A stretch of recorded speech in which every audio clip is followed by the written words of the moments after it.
There's a lot of work that takes place that no one sees that is essential to the operation.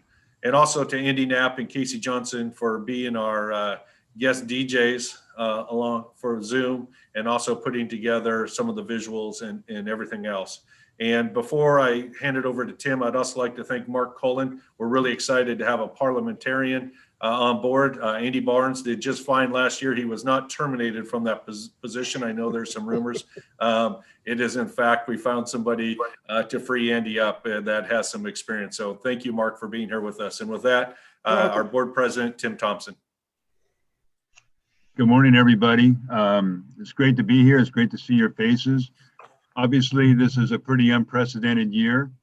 Board presidents don't get elected. They're actually part of a process that it was basically my turn to be board president. So there's nothing special about being a board president, other than this is the first board president that has made it to the 25th of January without having a single contest being played in the WIAA. Wow. So I guess I'm infamous in that regard, but we hope to change that pretty quick. Obviously, the board has been dealing with a lot of issues that have been different. Our lives have changed personally and professionally. I know since March 13th, I've actually had more dinners with my wife in those 10 months than I think I had with her in the previous 10 years as a working AD, and I think all of you know how that works. Another personal milestone for me is since March 13th, I haven't tucked my shirt in for all of those months, and I don't know if any of you follow suit with that, but I'm guessing a few of you don't. Maybe Jeff Lowell, I don't know. That's just a guess, Jeff. I'm not sure if that's correct or not. But certainly we've seen a lot of changes, and some are challenging, but I think there are some good ones as well. I think we've seen a new attitude, transparency, and trust built between WIAA and member schools. Perhaps in the past, I think we were pretty good at building silos. We had a great big WIAA silo and 9 different district silos and all of the different league silos.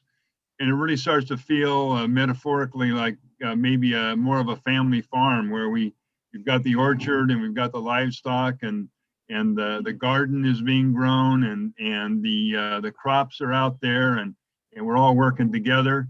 I suppose if metaphorically speaking, I'd probably be put in charge of the pig pen, but that's okay because I like pork and who doesn't like a nice big piece of bacon anyway? So we're all part of this. And I think that the transparency that we see, thank you to BJ Kuntz and Cole Kaner for the WASA Wednesdays and Dave Ticker and our partnership with WASA has been fantastic as we work through some of these issues. The board has taken on some goals and probably a little bit different than usual.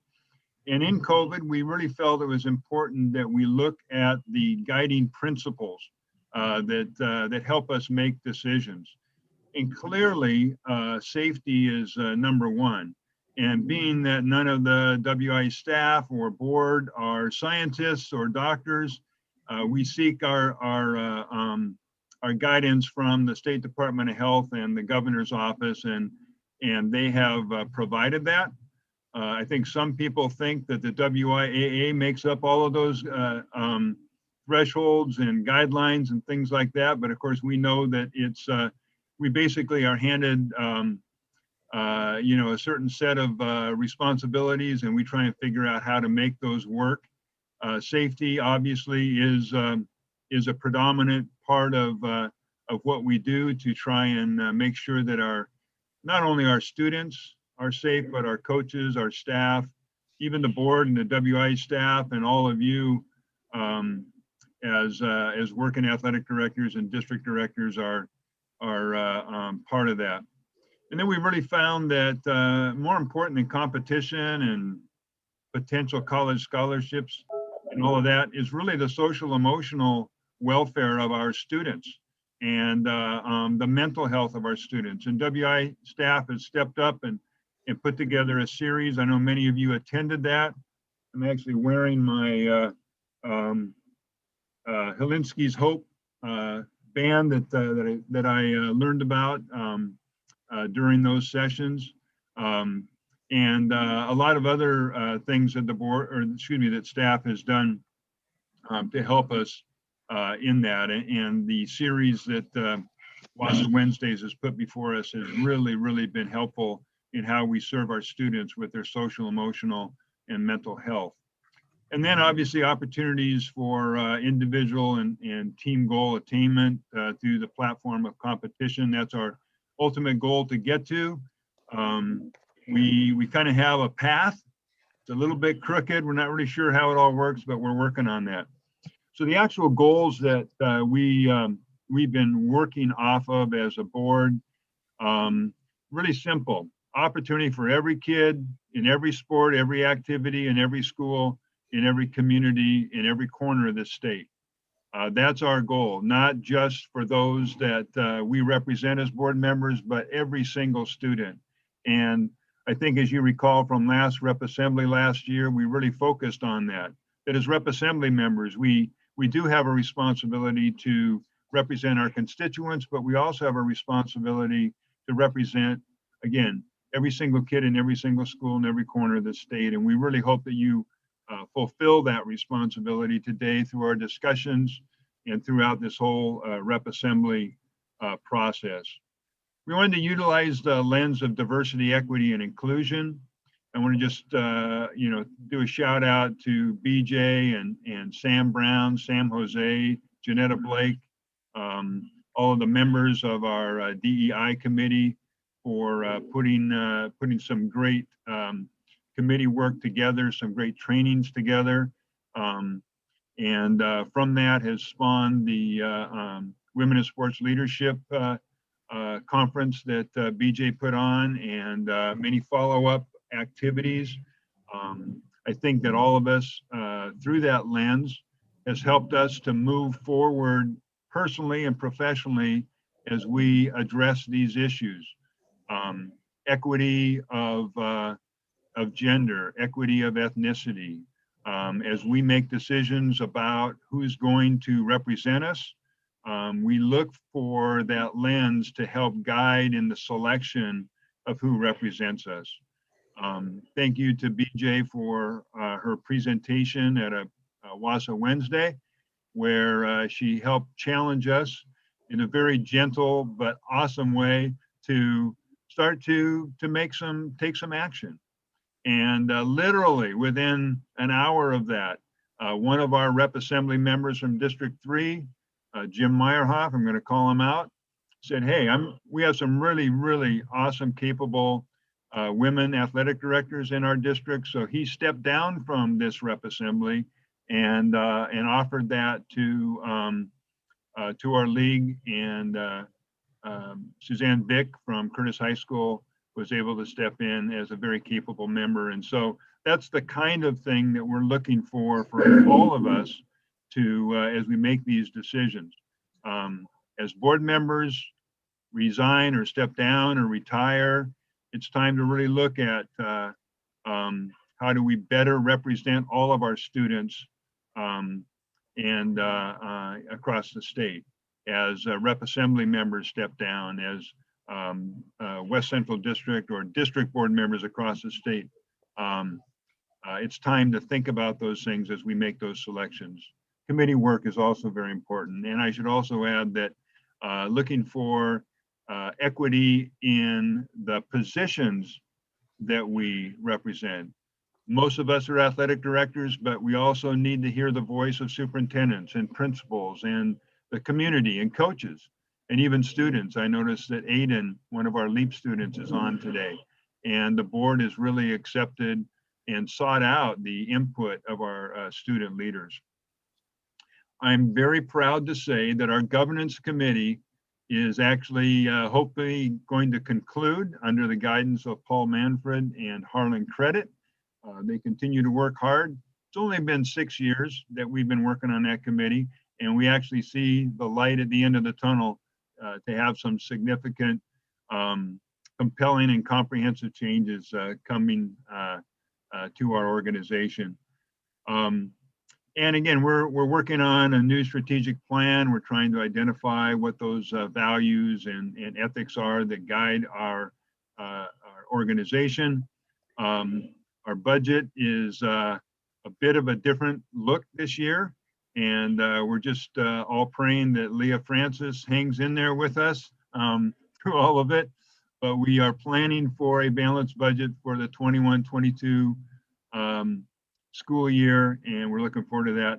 And then finally, I think, and this goes to what I think we've all experienced through all of this, improve every single relationship, whether it's with the WIAA and member schools, WIAA and WASA and all the members of our great Athletic Director Association, to coaches, to students, to parents, to community members.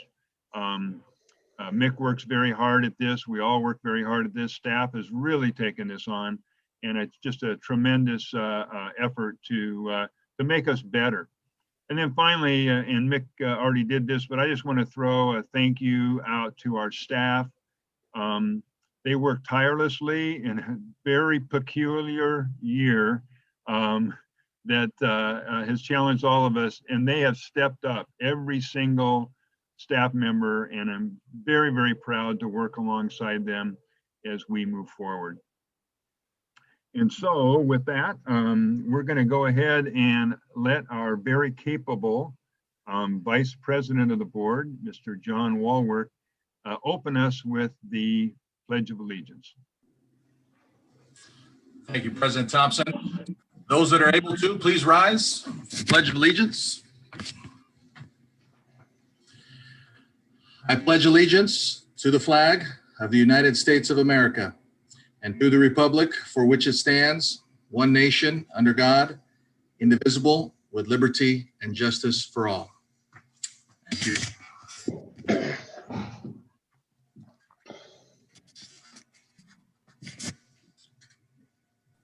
And carrying on, our next agenda item is just a quick report from the last WIAA Executive Board meeting. What I can tell you is that most of these reports are pretty redundant because of the great job staff has done during WASA Wednesday. So most of you are aware of that. The board took action to solidify the WIAA season plan, with spring sports being in season 2 and winter sports being in season 3. As you know, the WIAA Executive Board has created an opportunity for individual leagues or regions to really fulfill whatever the needs are of their students and their schools. If you follow the WIAA plan, there is a possibility of a culminating event. We're not sure what those will look like. We're not sure how they will differ from season 1 to season 3, but we continue to create a lot of flexibility in the plan, and we hope that you follow through. Additionally, the board continues to work through issues that come up to help member schools navigate through COVID, whether they're student eligibility issues, rule changes, or waivers. And the board did work on a number of those as we concluded our meeting back in on January 19th. Our next meeting is coming up, I believe on the 11th of February. And I will let the executive board know that we are going to meet after this meeting. So stick around after the Gareth Giles Award. John, you've always got my back. Anything I missed in regards to the highlights of that last board meeting? Nothing to add. Covered well, Mr. President. Thank you. And so we'll pass it back to Mick Hoffman. Okay, thanks, Tim. Thanks, Sean. As you can see on the screen, we have just friendly reminders for Zoom etiquette. There will be a slide deck throughout the presentation that you can reference, including the actual verbiage of the amendments. We also are being broadcast live on YouTube. It's not being recorded, but it is being broadcast live, just so everybody's aware. So if folks weren't able to attend the Zoom, but we're interested in the process that they are watching. Other than that, if we could use the chat when directed, we're going to use that as a record for voting and some other things. And the rest of it is pretty self-explanatory. BJ, did you want to speak to some specific directions as well, please? You bet. So in the case that we need to vote on a revision to an amendment, we have created a Google spreadsheet with each of your names. I'm putting a link in the chat. What we would like you to do is, if you are a voting member, so the 53 of you, click the link. You should be able to find your name listed as a voting member on that spreadsheet. And if you would please, the column D, so the fourth one says indicate your presence at Rep Assembly. Please just type your name in there so we know that you're here, we know that you're connected, and we know that in the case that you need to vote, you know how to access this Google spreadsheet. So go ahead and type your name in there. I can see many of you doing it. You guys can probably see each other typing their names in there. So again, in column D, if you're having troubles with this and you know how to use the chat, feel free to send me a private chat and I can help you with that. Keep this spreadsheet handy just in case we have to do a revision to an amendment. You'll be using this space to vote. That's all I have to add on that. And I'll just follow up with those of you maybe having some troubles getting into that. Thanks. Thanks, BJ. State of the state report for this year, trying to think through, really, it's been a very challenging year for all of us. And despite how challenging it is for everybody on this call professionally, even more so for our students in our communities. If we think back to that March 13th date, 10 and a half months ago, when Governor Inslee put our state in lockdown in response to the exploding pandemic, I doubt very few of us would have thought we would still be here on January 25th in this situation. Yet we've lived under this ominous cloud for 10 and a half months. We've seen over 400,000 Americans die. We've seen millions of people ill. We're starting to hear more and more and see more and more of people who we know, family members, friends, not just acquaintances. Businesses have been ravished in a lot of cases, but we're also seeing an unprecedented number of Fs and multiple Fs in our students as they disengaged from their learning, especially with remote learning. And we've also seen skyrocketing self-reporting of anxiety, depression in our young people. And we can debate why and what could have been done, but the fact of the matter, that's where we're at.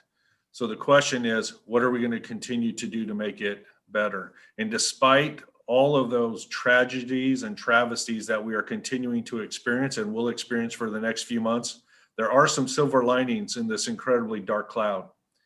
The first one I would say is that it has become evidently clear how important the work is that we do. We being everybody on this phone call. What we do for our students and what we do for our communities has never been more obvious than in the last 10 and a half months. And we see that in a lot of different ways in some of the statistics I shared, and also in some of the anger that is directed our way in our schools and in the association and in our communities because of what people are missing out on, and they know how incredibly important it is. So even through that emotion, it affirms the work we do is important and will continue to be important once we get past these next few months. The second silver lining that has come out of this, and Tim touched on this, is the incredible teammates we are starting to develop. In the last few weeks, I've had the opportunity to read through some of these waivers, and I get the opportunity to sit in a lot of Zoom meetings and listen to the creative work of our ADs on trying to find a way to provide opportunity for each and every kid. And in our mission statement and our goals, we talk about each and every kid. But I will tell you, there's a lot of times our actions don't always align with that. Our actions tend to align with our kids, our school, our league, our district, our part of the state.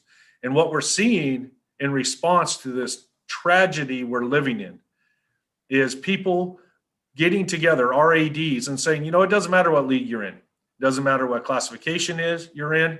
It matters that we give opportunity in some way, in some form to our kids, whether it's a competition or a practice or a workout. And let's just figure this out together.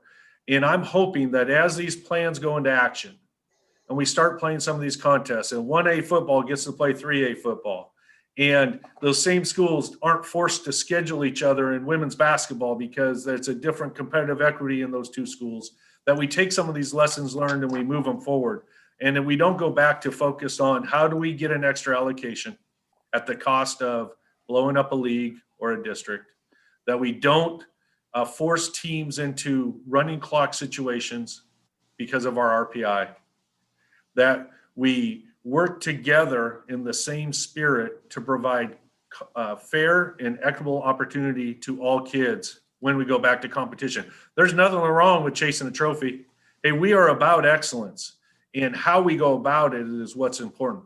So when we return to that new normal and we have those competitions, I hope the lessons that we are learning and living right now, because I will tell you, as those come across my desk, it is awesome to read and see what people are willing to do to accommodate students in a school that they may not ever otherwise interact with.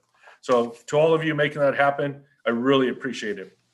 The other thing that, and Tim has talked on this as well, is working to get all perspectives at the table. So for example, one of the processes we're going to put in place is we last year started to reinvigorate, grow our diversity committee, and it's now the DEI committee. And Tim recognized Janetta, Sam, and Sam for their leadership in that. And what we want to do is we're going to, no different than what we do with superintendents and school directors and the coach association, is have them also review these and provide us feedback. And we'll make that available to our rep assembly members. Again, we're not trying, the purpose of that work is not to take seats away. Jim Meyerhoff made an incredibly selfless act to act in the immediate. But long-term, the goal is not to remove great thinkers and great minds and experience from the table, but it's to add more seats at that table, as BJ explained at WASA Wednesday a couple of weeks ago. And as we do that, we're going to get even more creative with our thinking, and we will be able to bring answers to all students in all communities in a better way. And I'm telling you, we're all at different places with this personally, but as well as in our organizations that we represent, schools, leagues, districts. And at our association, we're fortunate that years ago, the association and the board took action to add four board seats specifically for that, right? They didn't take away from the 9, they added the 4. So that's one way to go about it. But we also know, as we're doing an audit of our committees, that we have a lot of work to do to continue to get that perspective in all parts of our work. And we just ask that in your schools and in your leagues and in your districts, that you continue to look at it through that equity lens and find creative ways. And when you find ways that work, please share them, because those are the best practices we want to steal and amplify across the state, including in our own office. So with all of those, I can't thank all of you. I mean, Tim's really good about complimenting our staff, and our staff has worked hard. I mean, veterans have said they've never worked more than they have in this last year. For us new to the association, it's what we know. But for those of you in the schools, we know not only do you have to work with us and try to get answers, but then you have to go out to your constituents, your students, your parents, your boards, and then you have to put these into action. And that is far more work. And we really appreciate that happening in the communication that those of you that have been willing to bring those back to us. So on behalf of the board and the staff, I just want to thank all of you. And I want you to find ways that we can continue to improve moving forward on these lessons learned during such a tragic time. Thanks, Tim.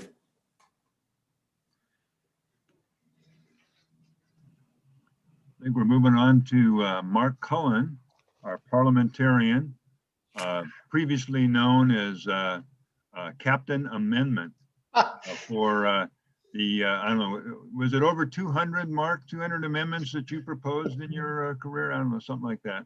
I think it was 203. Okay.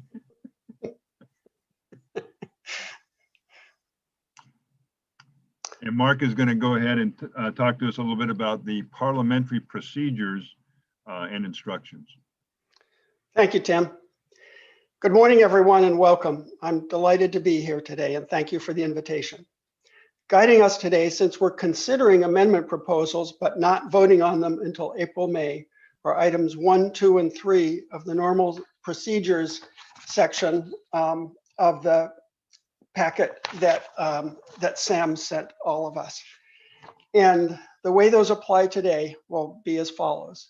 The chair, John, will read the summary of each amendment proposal as it comes up for presentation by the maker or makers.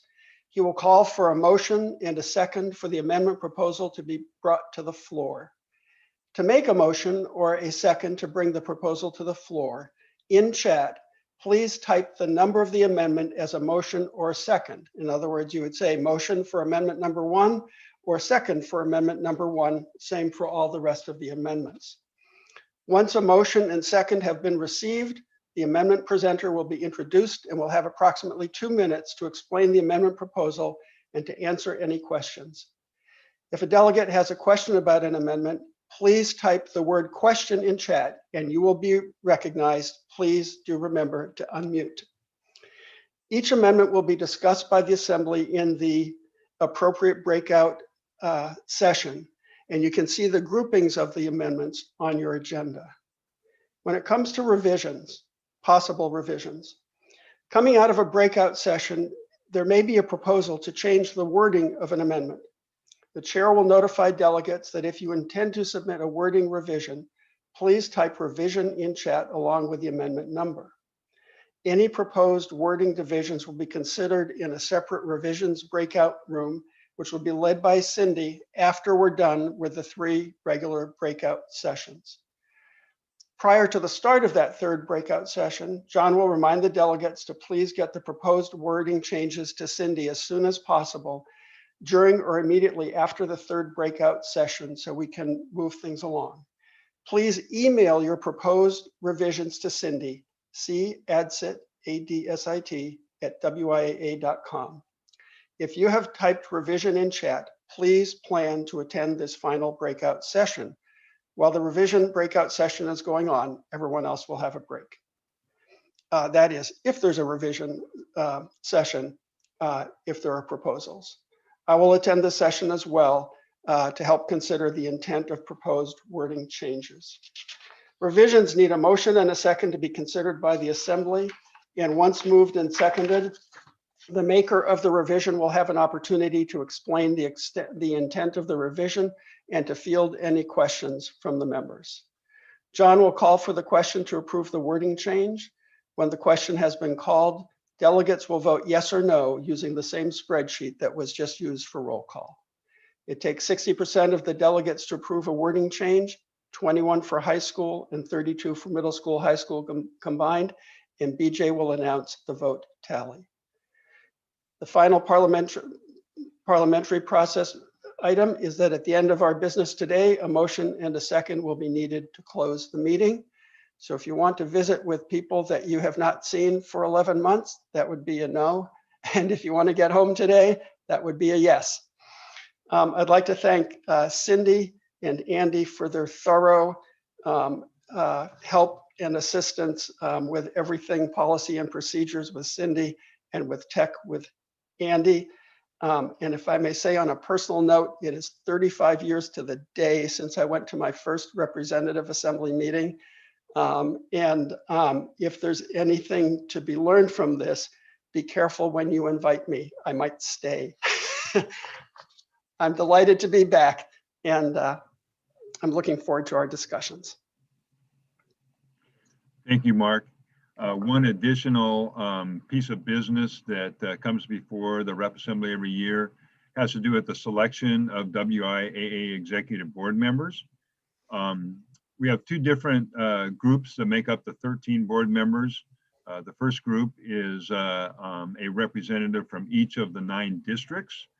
We have 3 of those terms that are coming to a close at the end of this year.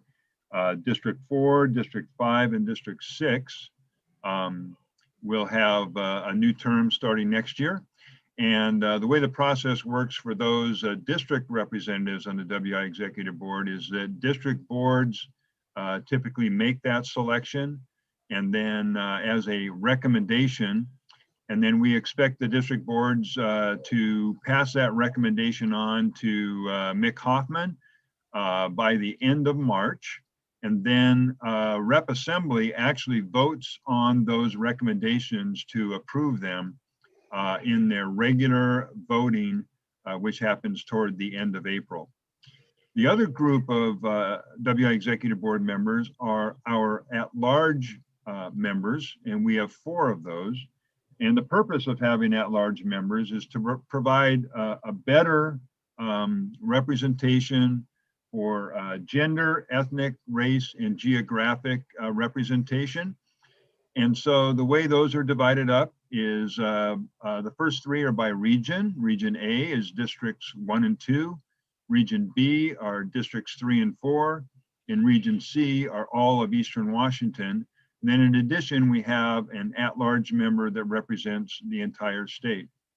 So each of those districts can nominate a person to those. The open positions at the end of this term are Region B. Again, that is districts 3 and 4, and Region C, Eastern Washington. And so they nominate those, and ultimately the board, the rest of the executive board, will form a selection committee to interview and select the candidate to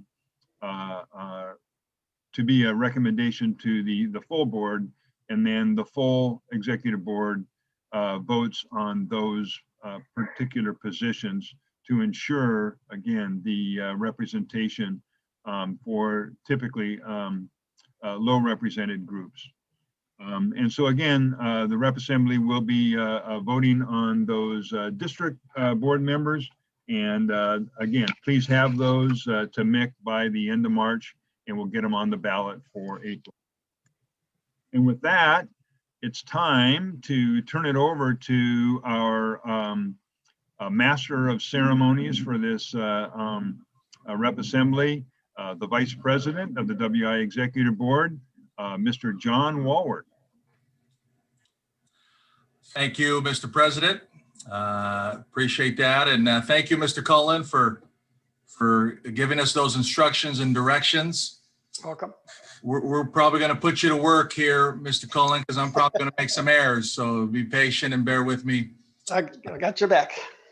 You took over for Andy last year. You might be taking over for this spot next year, Mr. Cullen, in your 36th year. So, all right, folks.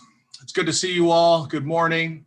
Hopefully we can get through this. As Mr. Cullen explained, we're going to head right into session 1.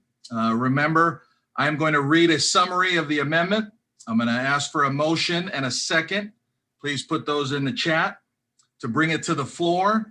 Then I'll introduce the presenter for that amendment, and the presenter will have approximately 2 minutes to explain the amendment and answer any questions. As you can see on the screen, we're going to do the first 2 amendments, amendments number 1 and number 6. So amendment number 1, the summary is adds flag football, 7-on-7 football, and sand volleyball to the sports that are considered to be separate and distinct from interscholastic sports. I'd like to introduce Brian Strelinsky, the AD at the Bethel School District. Brian, you have a couple minutes. Go ahead. Thank you, Mr. Walworth, Mr. Thompson, WI staff. I appreciate the opportunity here and all of the hard work that has gone into putting this together, and, well, everything for the year.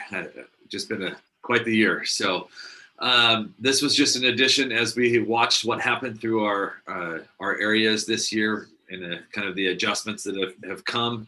Some of the pop-up for-profit organizations that were taking kids and trying to get them into the 7-on-7 football, some maybe illegally during times that they weren't supposed to be participating, but that's, somebody else's issue, but we were looking at the equity issue that we had with some of our coaches and some of our kids that were out here in our different areas and across the state that didn't have access to those big programs or weren't one of those kids that were the number ones that were being recruited. So we were looking at the additions similar to what wrestling has in their different setup with adding flag football, the 7-on-7 and the sand volleyball, that our coaches would have the opportunity to coach if they wanted to, as they are very different sports than what we offer through WIAA. It would also give our kids an opportunity to have some organization through what would be their booster clubs or those types of things that our coach could be a part of if needed. Many wouldn't be, it would still go through their youth football for 7-on-7 and flag football. And so we thought it was a good opportunity to add some language here that would allow our coaches, if they so desired, to work with kids that could be working with kids, and it would give our kids an opportunity that our 2s, 3s, 4 kids that aren't going to college but just want to continue to participate. It would give them more of a localized opportunity rather than having to go to Seattle and pay the big bucks, and maybe they're paying for that number one recruits process rather than actually just being able to play. Sand volleyball was added as an opportunity, as it's a very different sport than playing in our gyms. And so we thought it was an opportunity. The reason it's called sand volleyball instead of beach volleyball was because there are a pop-up of some indoor sand courts rather than being outdoor on the beach at Alki or one of those places. And so we're starting to see some of that taking place. And so we wanted to make sure we incorporated that rather than just beach. I think that's the extent of my description towards it, but just to kind of match some of the other sports that are in there, for instance, wrestling that has the opportunity with the interscholastic and the freestyle. All right. Brian, thank you for that explanation. I don't know, Andy or staff, if you're monitoring the chat notes, is there any questions in the chat notes about that amendment proposal? Not at this time, no. Awesome. All right. Brian, great job. You kept it at about 2 minutes. Nice job. You set the standard for every other presenter. All right. Before we go into the chat rooms, we're going to cover the other amendment in this session, and that is Amendment 6. Amendment 6. The summary is changes the definition of regular from no more than once to no more than once per week. And for that, Suzanne Vick, the AD at Curtis High School. Suzanne? Well, thank you. And thank you to all of you for being here and for just putting this organization together. Absolutely amazing. So my name is Suzanne Vick. I'm the athletic director at Curtis High School, currently on the West Central District Board of Directors and new member of Rep Assembly. I have 3 sons, that 2 of which are college basketball players and a 10th grade multi-sport athlete here at Curtis. This amendment changes the word regular in the handbook. When I personally think of the word regular, I think of my garbage being picked up regularly or I get paid regularly. But the current definition in the handbook is regular means no more than once. We are proposing that the new definition is no more than once a week. This modification does not change the coach's ability to maintain control over their program or their season expectations. However, it does allow for flexibility for their unique circumstances and better cares for our multi-sport athletes. As a mom of high-level student athletes, I believe education-based athletics to be the gold standard, and I want all kids to experience the high-level coaching and commitment to quality programs. In my opinion, programs are losing athletes or they are manipulating this rule based on circumstance. Here's just a couple circumstances where I feel like this rule inhibits our student athletes. First, if a student athlete takes 2 official visits for basketball during the volleyball season, she is, by current rule, not allowed to be part of this volleyball program. How does this athlete continue to play volleyball? Does the coach look the other way? Do they have an optional practice that day, or is she removed from the program altogether? In another scenario, during football season, a Division I baseball prospect gets invited to participate in 2 national baseball events. Does the coach look the other way? Do they have an optional practice that day, or will they be removed from the football program altogether? The current rule has the potential to negatively impact kids. This rule change is not intended for a student athlete to miss practice week after week, but it does provide flexibility for exceptional circumstances. I believe this modification is good for kids, and if we can help it, I don't believe our student athletes should be put in this situation. In addition, I don't want our coaches to be put in a position to compromise their integrity. We've done a lot of wordsmithing with this. If modifications are recommended or proposed, I would look forward to discussing that. Thank you very much for your time. Thank you, Suzanne, for that explanation. Appreciate that. And you also kept around 2 minutes, so thank you. So before we move forward, I believe, and Mr. Cullen, if you could, I believe each of those proposals need their separate motion and second in order to introduce them to the floor, or can you group them together? Let's group them. Let's group them. Okay. I'd like to entertain any motions. I think those go in the chat. Is that right? Andy, if you can monitor that chat, a motion and a second.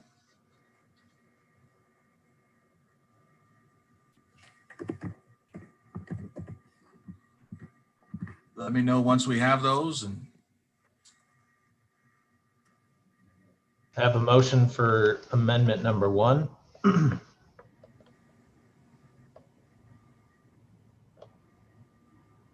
I was just gonna say, the way that I realize now that the tech actually drives this. So we, since each one needs to be named separately, we should, forgive me, but we should consider each separately. Okay.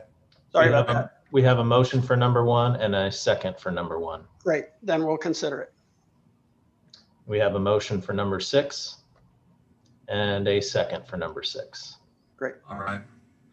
So with those motions and seconds, we're good to bring them to the floor and send them to the breakout rooms for discussion. Is that right, Mr. Coleman, or we don't need? That's correct. Okay. All right, I believe, is it Andy? Now, Andy's gonna put you in breakout rooms, randomly sent to breakout rooms. Those breakout rooms, you'll have about 20 to 25 minutes to discuss. Breakout rooms will not be recorded, and district directors will moderate each breakout group. So here we go.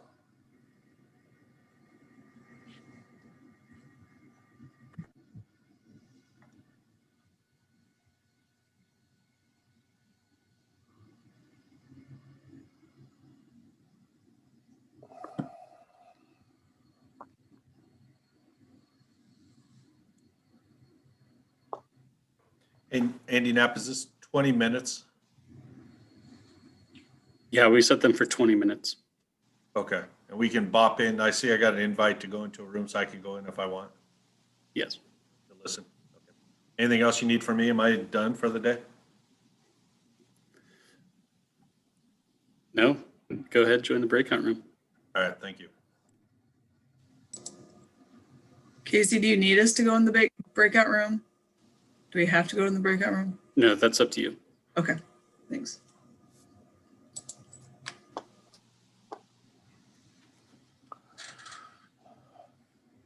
Okay, so are we ready in the breakout room? Tom, you should have gotten a request to join breakout room 2. It looks like you are logged in here twice somehow. Well, I am because my sound quit. So I gotta. I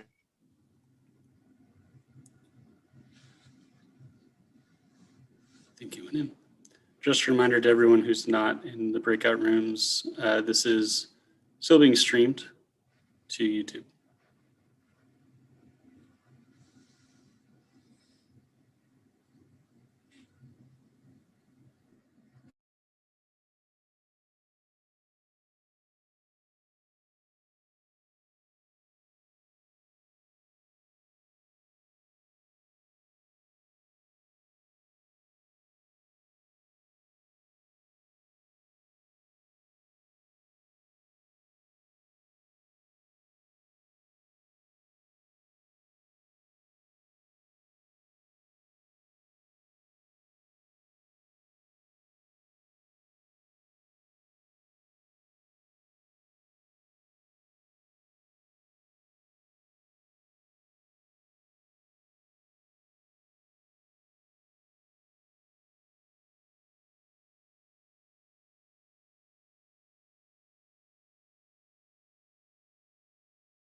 staff. I think we're getting close to ending that first session. I think we had about, what, 90 participants when we started?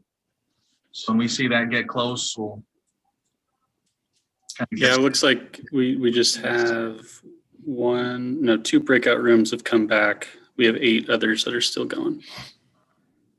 And there's about 2 minutes left on the breakout room timer. Gotcha.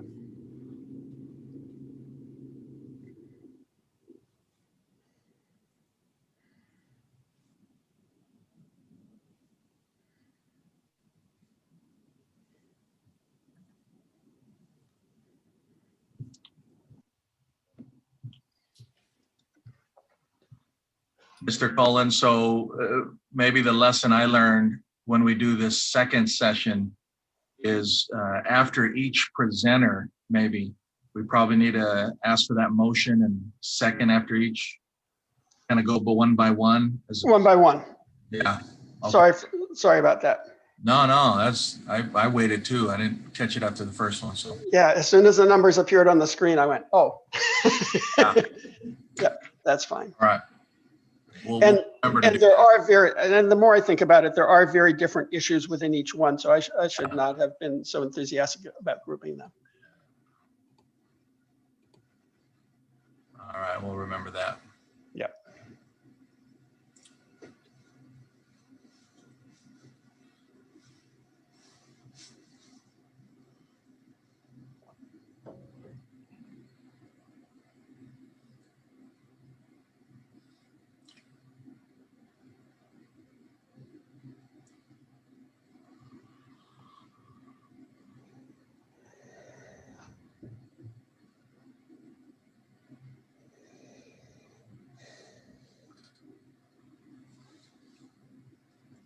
Hey, Mark, question on 60%. We have one high school voting member who is not present today, which puts high school at 34.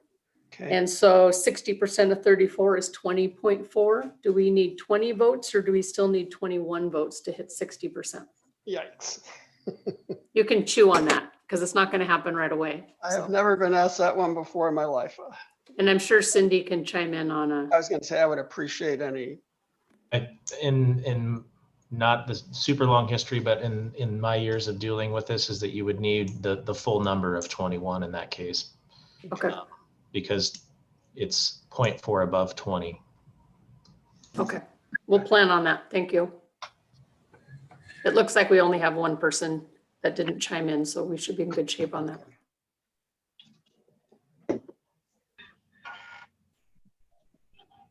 Thanks for that, Andy. So 20.4. Okay, John, they're all getting funneled back here into the main room, and it looks like we might have everyone back. Okay, thanks, Casey. All right, well, welcome back from those breakout rooms in session 1.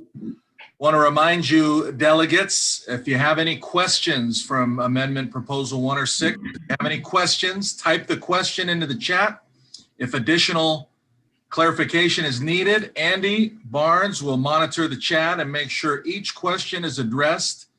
Attendees, you can also unmute and ask the question, but the presenters, Suzanne and Brian, if you see questions in those chat notes, certainly unmute yourself and add some clarification to those questions. So, all right, Andy, do you see any questions appearing? And yet, Okay. I know our breakout room had a question, but they're taking some time to write it. It takes a little. we have a question from Beth Wing.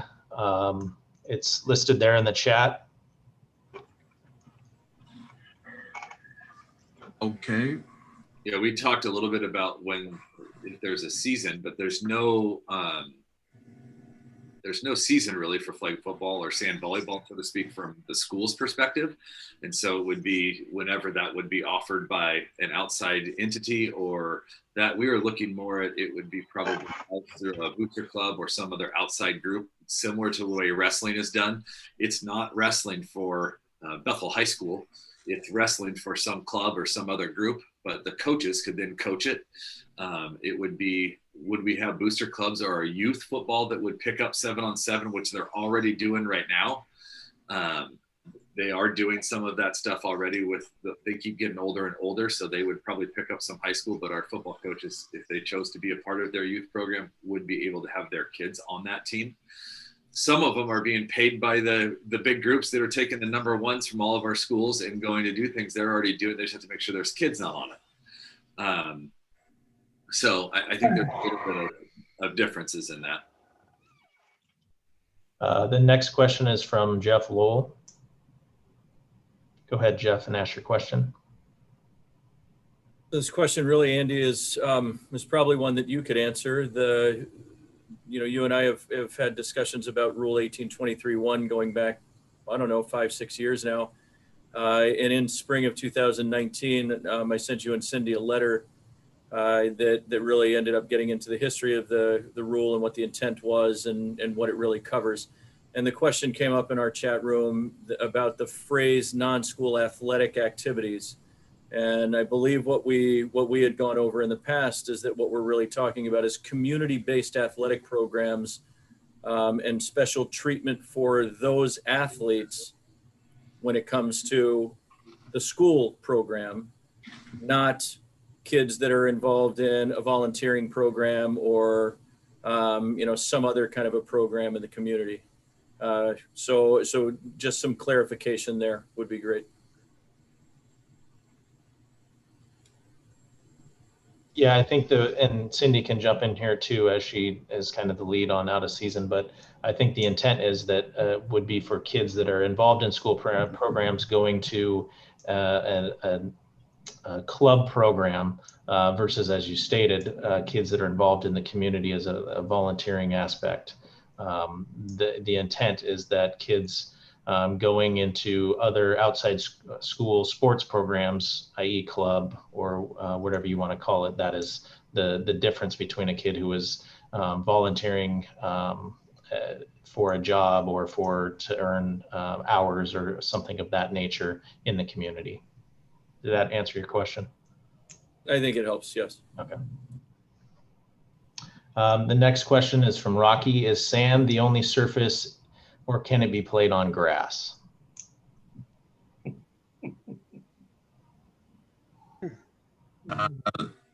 So Brian, any response to that question, Brian? I believe in maybe Suzanne, who's a volleyball guru, and Cindy, who's a volleyball guru, it could be answered that. But my assumption would be that it would need to be in a sand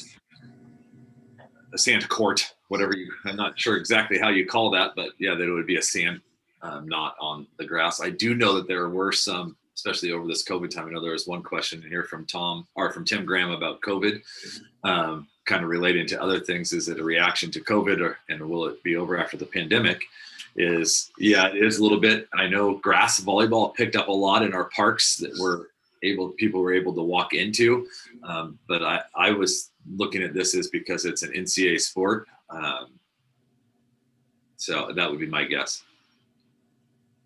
Thanks, Brian. I was asking on behalf of our group. They were looking at, is that an issue? And then is next up 3-on-3 basketball?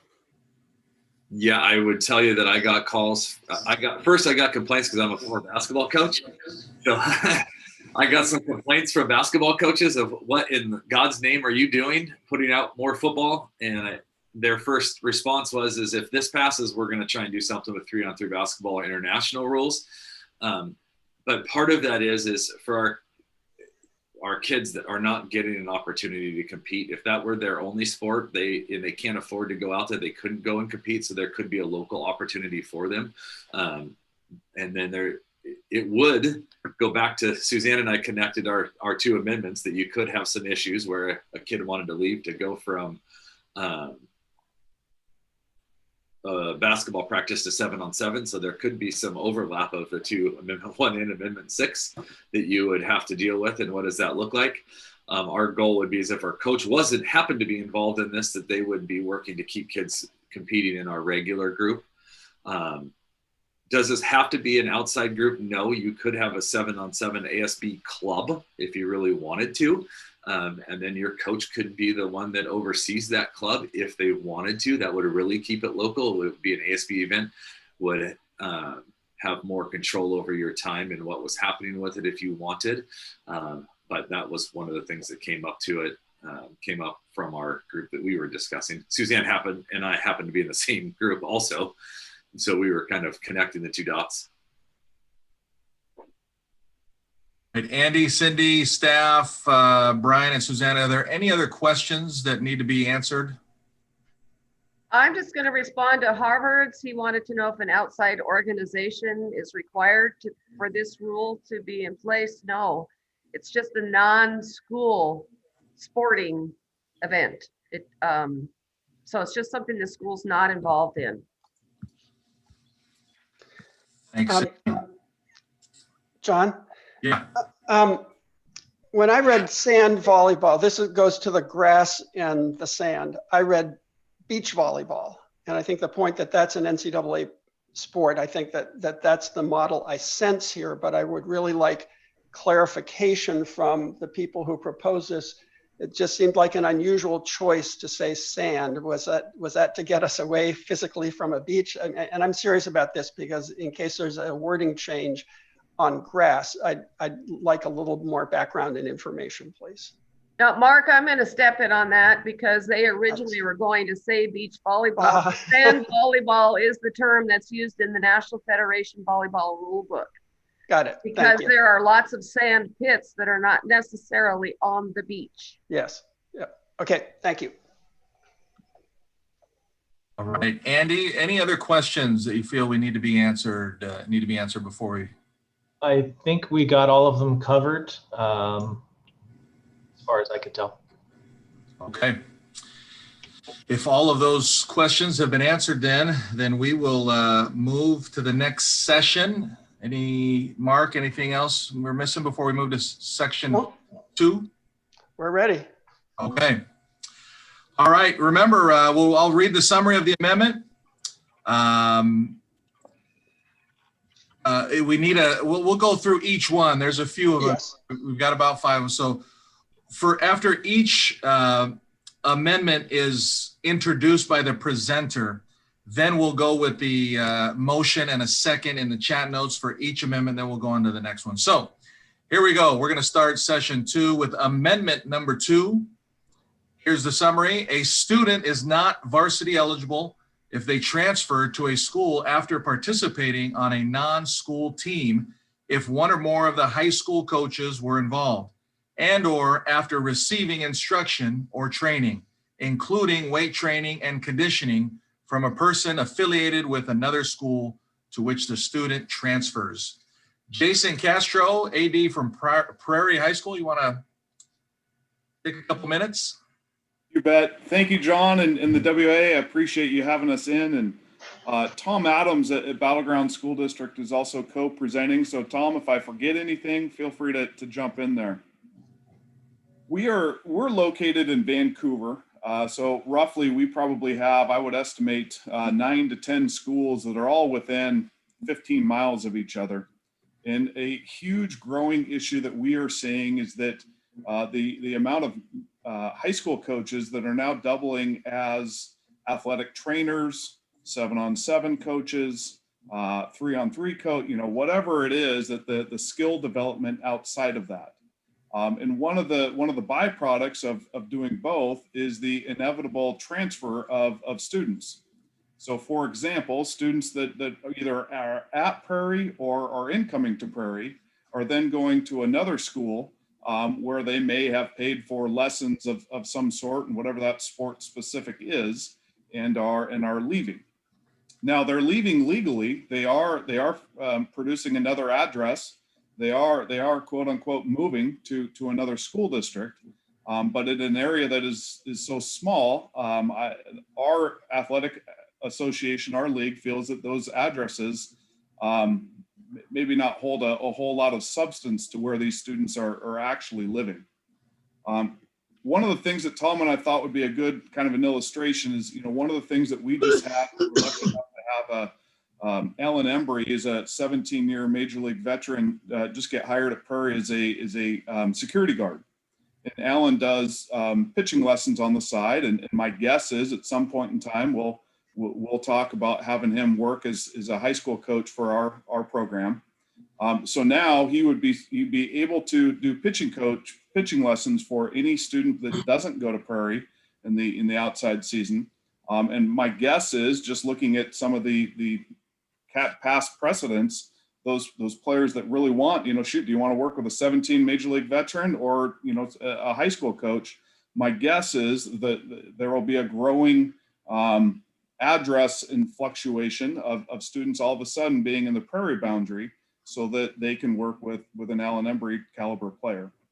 So this is something that we've been seeing growing around. And so we were putting forward that we would just treat those players, if they do come into our schools after working with an outside group, as a transfer student. They would still be able to participate at the lower levels.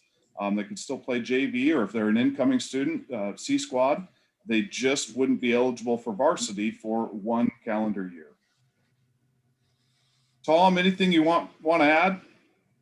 I would just say that part of this is to actually help ADs not have to figure out, is there actually a recruiting violation with all kinds of investigations and everything when a new kid comes in and they've worked with this coach.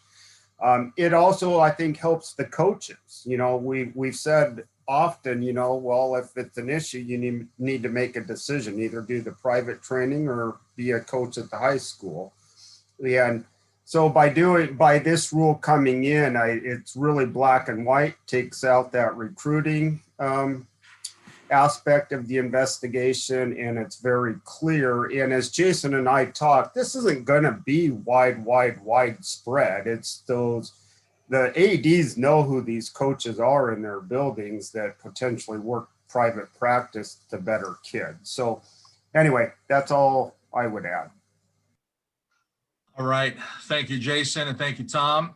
I'll entertain a motion so that this could be brought to the floor. Andy, if you want to keep an eye on that chat note and let me know when a motion and a seconds come in, we'll move on to the next one. Great.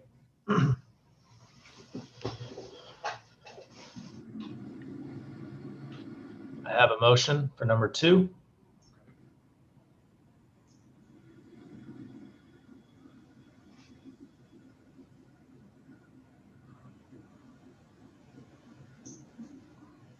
And a second for number 2. All right. Thank you very much. Okay, so we're going to move on to amendment proposal number 3. Updates language in the WIAA handbook regarding appeals of eligibility regarding gender equity. Turn a couple minutes over to Stacy Ward, AD at Ferris High School. Stacy? Hi, I'm Stacy Ward from Ferris, and we're looking at amendment 18.15.0 and then also 19.3.3. Important before we start discussing those actual points is that it's really important to know that the ability of transgender students to compete in their identified gender was settled last year. That's not what the discussion is really about today. So that's already in the handbook. What we're looking at today is the process for appeal, or if a transgendered student has been found ineligible. It's not a process where you can appeal the transgendered student. You could only appeal the process by which the transgender student was declared eligible. So if an AD or school official believes that another AD's decision to allow a transgendered student to compete, the process is now consistent with all of the other processes for dealing with rule violations. The key is that members cannot go after the student. They have to look at the rule that determines whether the person is eligible or not. And they would have to go through basically the same process to identify what was wrong with the process of determining that student's eligibility. And generally, the student meets with the AD, says they are transgender. The AD says, what is your gender identity? And then they're eligible for the duration of their high school career. Should a student be declared ineligible for whatever reason, it could be they're a gender fluid student and they had declared one gender and then decided they were going to declare a different gender, then that would be cause for an appeal. And the appeal process for transgender students was pretty convoluted in the past, and this just brings it in line with with most of the other processes. So should a transgender student be declared ineligible on basis of gender identity, the school AD immediately contacts the WIAA, and the WIAA shall assign a facilitator to assist in preparation and completion of paperwork associated with the appeal process. The revised appeal process, as it appears in this amendment proposal, reduces barriers to participation and increases inclusive and respectful environment for all athletes. It reduces the potential for litigation due to discrimination against transgender students. It supports the mental health and suicide prevention for gender diverse students that want to participate in WIAA activities. And it supports the students and families who are negotiating gender diversity. And it aligns to the core values of the WIAA that we want all students to be able to participate if they want to. So I think that's kind of the basics. Thank you, Stacy. Appreciate that.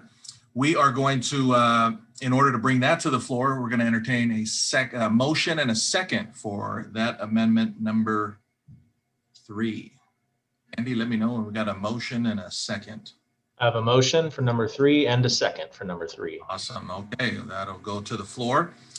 We're going to move on to amendment proposal number 4. 1B and 2B high schools may utilize 8th graders from non-WIAA member middle schools. Lindsay Elliott, take a couple minutes and tell us about this one. Super, thank you so much. Yeah, go ahead. I'd like to preface this by saying that while this is an amendment that targets student athlete participation at the 1B, 2B level, it is also an amendment that at its core aims to increase student participation in athletics and will enable schools to build healthy and thriving athletic departments. Those are goals that we all share regardless of school size and classification. A version of this amendment was presented last year and was just short of the votes needed to pass. So here we are again, because we believe so strongly in the power this rule change has to positively benefit our student athletes. The proposed amendment regards 8th grade participation at the high school level as addressed in Rule 18.2. To be clear, 8th graders are already allowed to participate in high school athletics at the 1B, 2B level when program participation numbers drop to those listed in 18.20.4. The current rule states that 8th graders from WIAA member schools may participate in high school athletics. We propose 8th grader participation be allowed from either a WIAA member or a non-member school, as long as they are from a feeder middle school. The designation of feeder middle school prevents illegal recruiting, and removing the requirement to be from a member middle school provides small public and private schools the opportunity to salvage athletic programs regardless of the middle school status with the WIAA. This amendment would also give small schools the ability to field more teams, increasing the opportunities for student athletes to participate in athletic competition and represent their school on the field of play. Thanks for your time and consideration. All right, Lindsay, thank you. Wow, under 2 minutes, great job. I didn't mention Lindsay is the AD at Providence Classical Christian School, so thank you, Lindsay. In order to bring this to the floor, we'd entertain a motion and a second.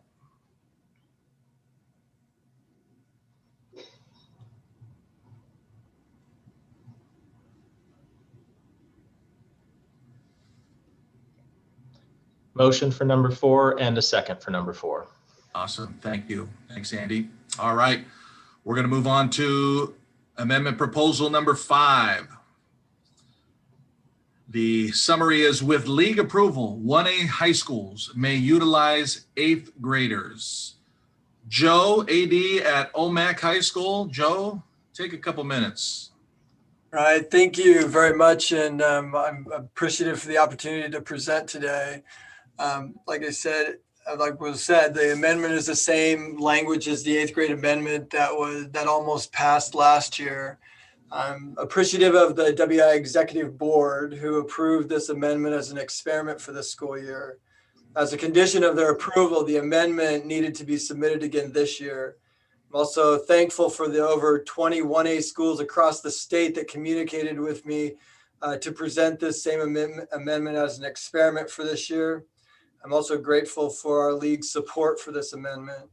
The 1A athletic directors across the state that contacted me told me how that it would help increase participation and salvage athletic programs so that sports are not canceled or games forfeited. Sometimes 1A schools may have small classes that come through their system. Currently we have one class, our senior class has 74 students. That's pretty small. We're the smallest 1A school in the state if you don't count the 1A schools that opted up that are private schools. But our freshman class, we have double that. We have over 140 students in that class, but sometimes, classes come through like that. I also want to include that the amendment mirrors the existing 2B language that's already in the handbook.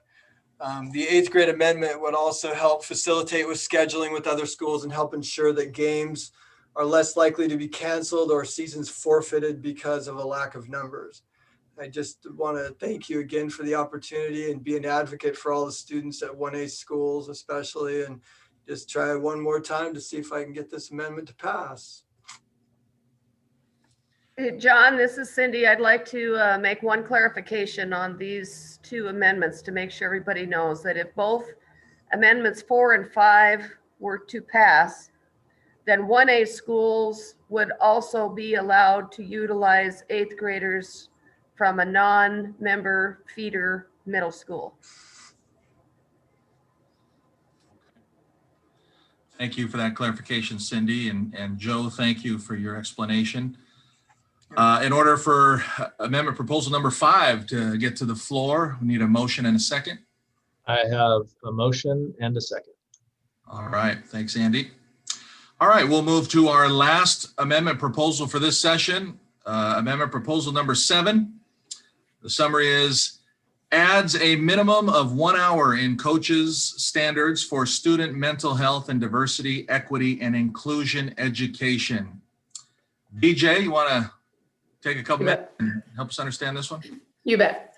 In the current language, coaches are required 5 hours of continuing education every 3 years. That part is not changed at all. What we have proposed here is that in those required 5 hours, 1 hour must be in each of the 4 categories. And 3 of the categories are the same categories that have been here, the medical, the legal, and the psychosocial. We're adding a 4th category if this amendment were to pass, called diversity, equity, and inclusion. So they still need the 5 hours. They must have 1 hour in each of the 4 categories as listed: medical, legal, psychosocial, diversity, equity, and inclusion. Thanks. All right. Thanks, BJ. Okay, in order for amendment proposal number 7 to be brought to the floor, going to need a motion and a second.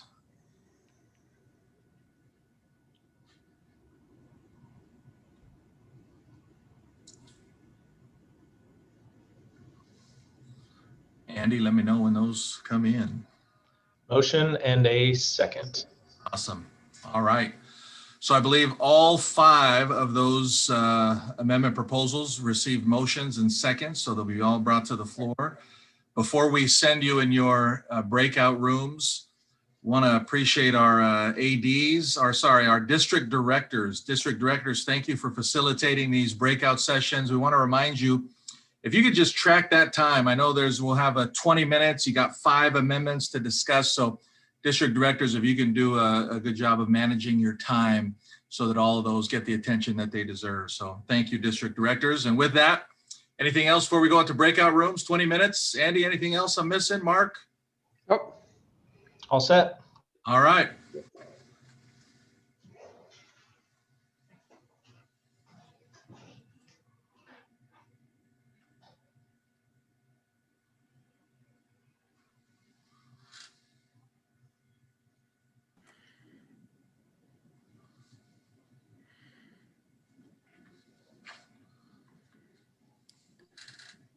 Jeff Johnson, were you in a breakout room last time?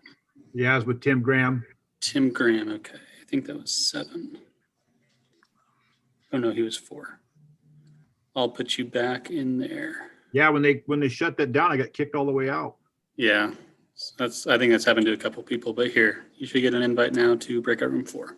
Thanks, Casey. Yep.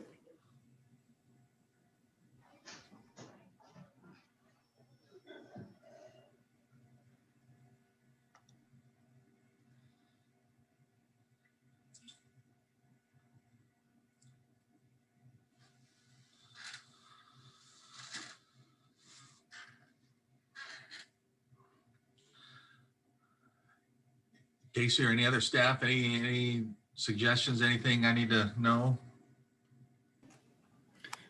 No, I think it's been going well. I think so. I think I saw somewhere in the notes about I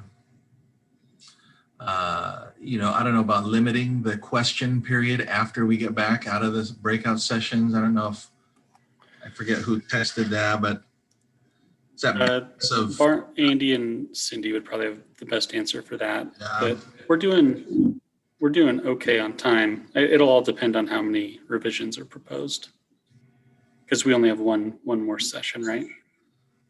Yeah. This is one more, and that one what has 3 amendment proposals. Yeah, Andy asked the question: how much time do we want for questions? Don't want to limit, but want to keep moving along. So I don't know if we put a time frame on that or what. Yeah, I mean, just my opinion. I think that was a fair amount, and if we repeated that for this time in the next one, I think we'll definitely be achieving our goal of noon. Nice. Probably done before that, really. So awesome. I think we're in good shape. Okay. All righty.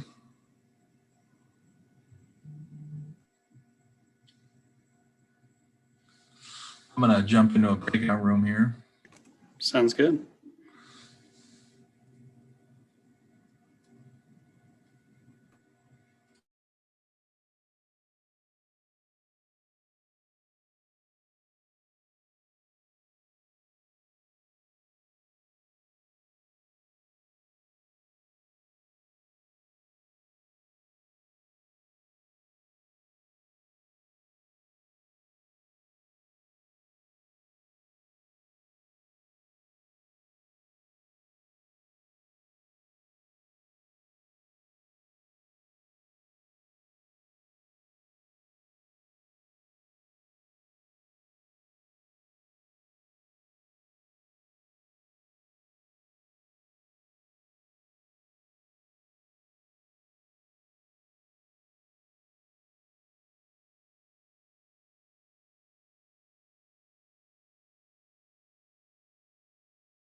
All right, looks like that 20 minutes is closing up and people are rejoining the meeting.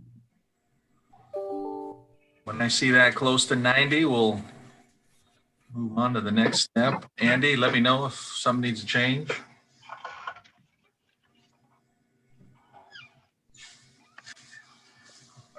Hey, Andy, do we need to still put out the question about the amendment for the timeline on the coach's amendment? I think that when we discuss, we're going to discuss each individual amendment specifically. This would be a good time to ask that question at this time. Okay. All right. I see most everybody back. Welcome back.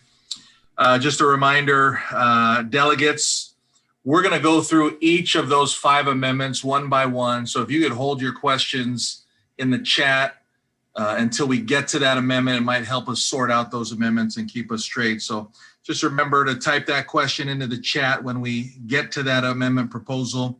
If you need any clarification, Andy's going to monitor the chat. Each question's addressed. You can also certainly unmute yourself when we get to that amendment proposal, and then the presenter of those can address any questions at that time. So let's start with amendment proposal number 2. Are there any questions about amendment proposal number 2? John, I do have one question that came in. All right. Question for amendment number 2. Is there a timeline associated with this amendment? For instance, what if these coaches trained/provided instruction for athletes several years ago, or is it just within the last calendar year? Great question. We were thinking just the last calendar year, as I'm not sure how we would go back and how far you'd be able to go back. So 1 calendar year. And if this was able to pass, what we were envisioning was an additional box on the Form 6 that would read something along the lines of, have you worked with a trainer at the school you are relocating to within the last school year?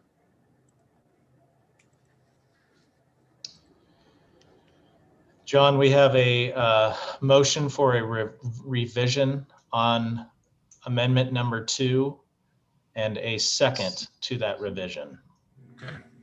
And remind me, Andy or Mark, I've got an explanation that Mark introduced right before we go into the 3rd breakout session. I think we'll do a reminder of how the revisions are going to work. I think those will happen after, but yeah, I think you put them in there. And Mark, you want to remind us now about revisions, or do you want to wait till we're done with this 2nd session? I'm going to step in here, John. Cindy, you bet. I just sent the proposed, because this proposed revision came out of the breakout room that I was in, so they agreed on the language. I just submitted that language to BJ, or emailed it to her, so she will be able to include it in the chat. So once it gets in there, you all will be able to see the wording, so you'll be able to vote on it to see if you approve to add within a calendar year from the date of enrollment at the new school. And John, sorry, I was muted for a moment. Yes, let's wait to do the revisions all at the same time. Okay, I have another question. How will this rule be applied to new coaches? Jason or Tom, you want to address that? Clarify that? I think I'll jump in here, Tom. We were intending it to be all the same for whether the coach has been there for 30 years or brand new. If a player transfers because of that coach, then that player would be subject to this rule, was how I was envisioning that. Jason, another question that was brought up in the discussion group that you can clarify.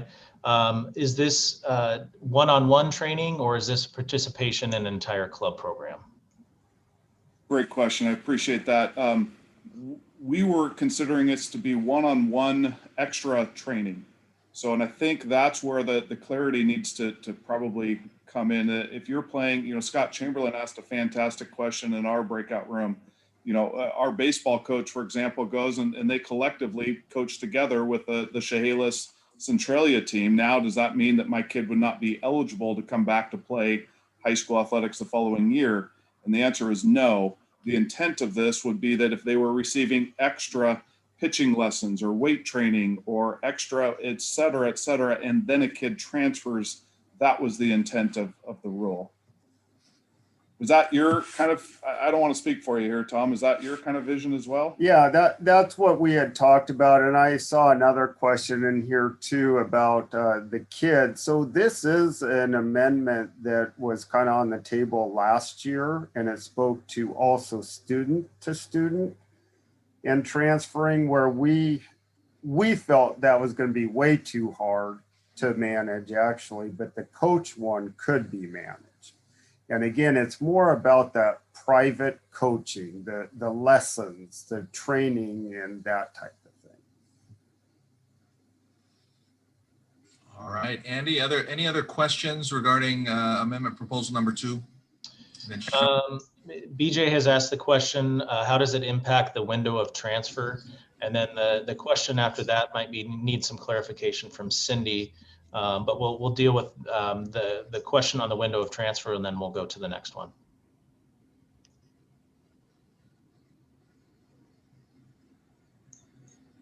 I think the window of transfer, which was passed last year, is what this is actually getting to, because we did have a kid down here as an 8th grader was getting private training, and instead of going to the high school he should have went to another high school.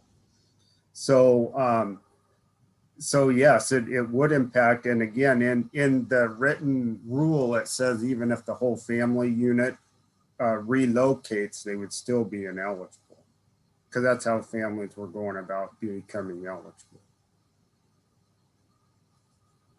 And Tom, adding on to that, just for point of clarification, and BJ, you could maybe answer this, that could be appealed if the student was determined to be ineligible.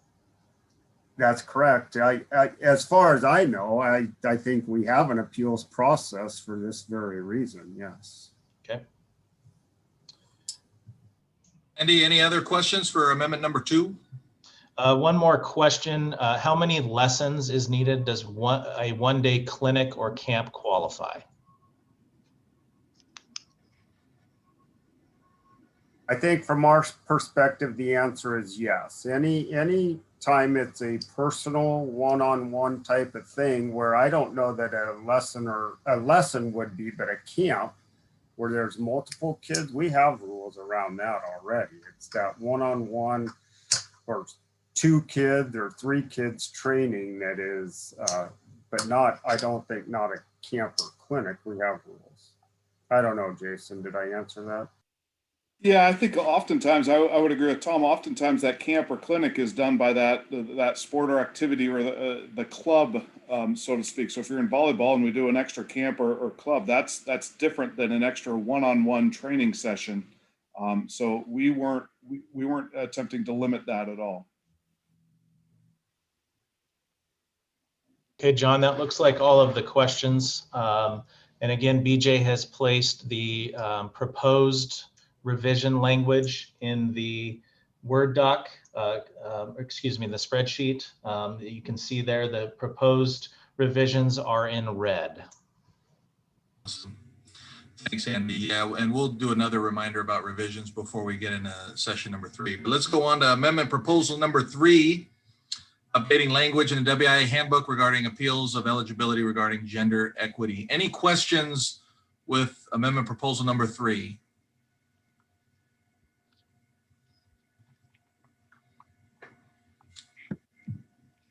Andy, if there are none, we'll give another couple seconds. Sometimes it takes a little bit to type the question. Again, if you do have a question and you need some time to type it out, you can just type the word question and we will give you time to either ask the question verbally or finish typing as well. Good point, Andy. Yeah, you can unmute yourself and ask a little faster if you want to do that. Do not see any questions at this time, John. All right. Thank you. Let's move on to amendment proposal number 4. 1B and 2B high schools may utilize 8th graders from non-WIA member middle schools. Any questions regarding amendment proposal number 4? Remember, you can unmute yourself as well.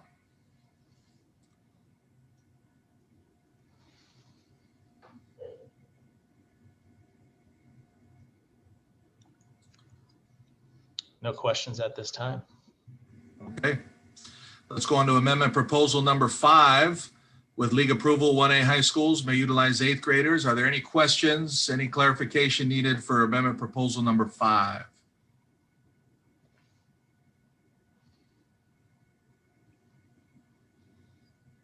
It was brought up in our group that maybe because of what Cindy said, that changing the verbiage a little bit on this to where they had to be members of WIAA schools.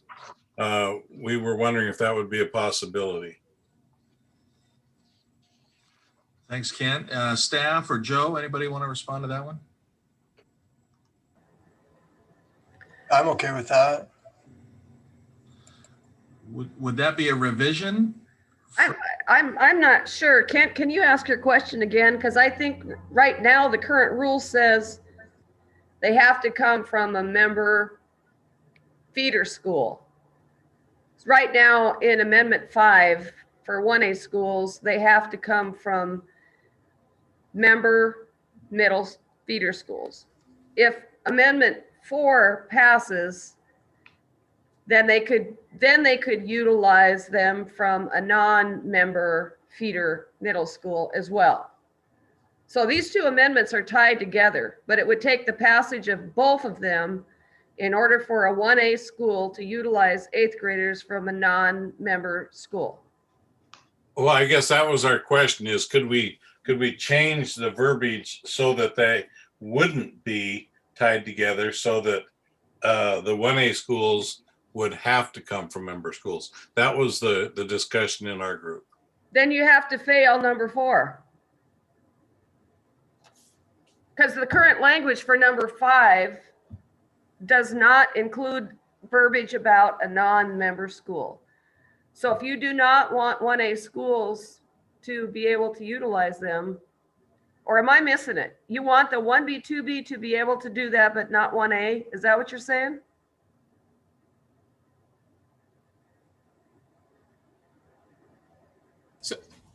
So if Amendment 5 passes, but Amendment 4 does not pass, then 8th graders can only be utilized at 1A schools if they are coming from WIA member schools. The feeder schools are WIA members, correct? Correct. Cindy, that's what you're saying, yes. Yes. So in order for non-WIA 8th graders to be able to participate with 1A schools, 4 has to pass also, but they do not have to pass together. Correct.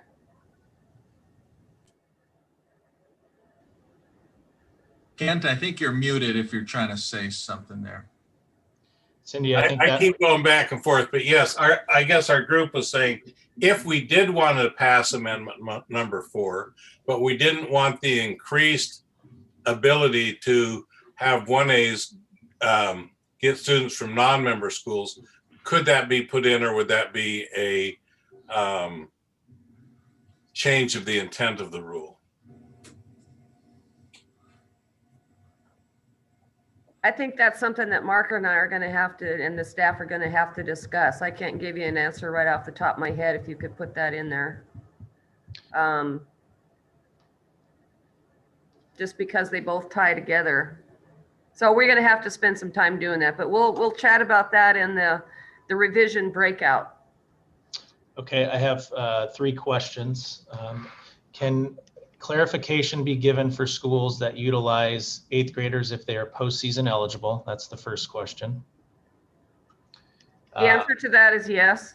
Okay, and if passed, can an 8th grader play at their high school and their middle school in the same sport?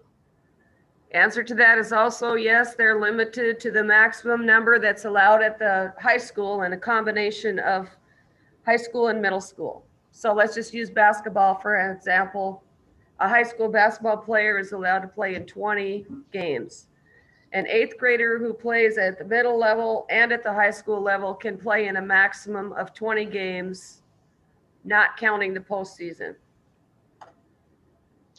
And the final question was, the upside seemed clear in our group. A concern was raised about 8th graders displacing older students.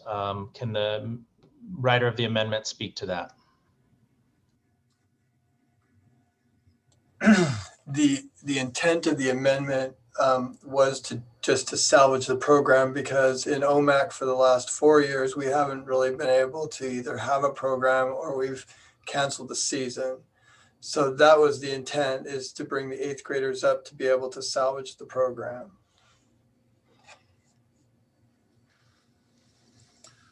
Okay, thanks, Joe. Andy, any other questions with amendment proposal number 5 you seeing? I think that is all the questions as of now. Okay. Well, let's go to amendment number 7. Adds a minimum of 1 hour in coaches standards for student mental health and diversity, equity, and inclusion education. Any questions about amendment proposal number 7? Either put them in the chat or you can unmute yourself and ask.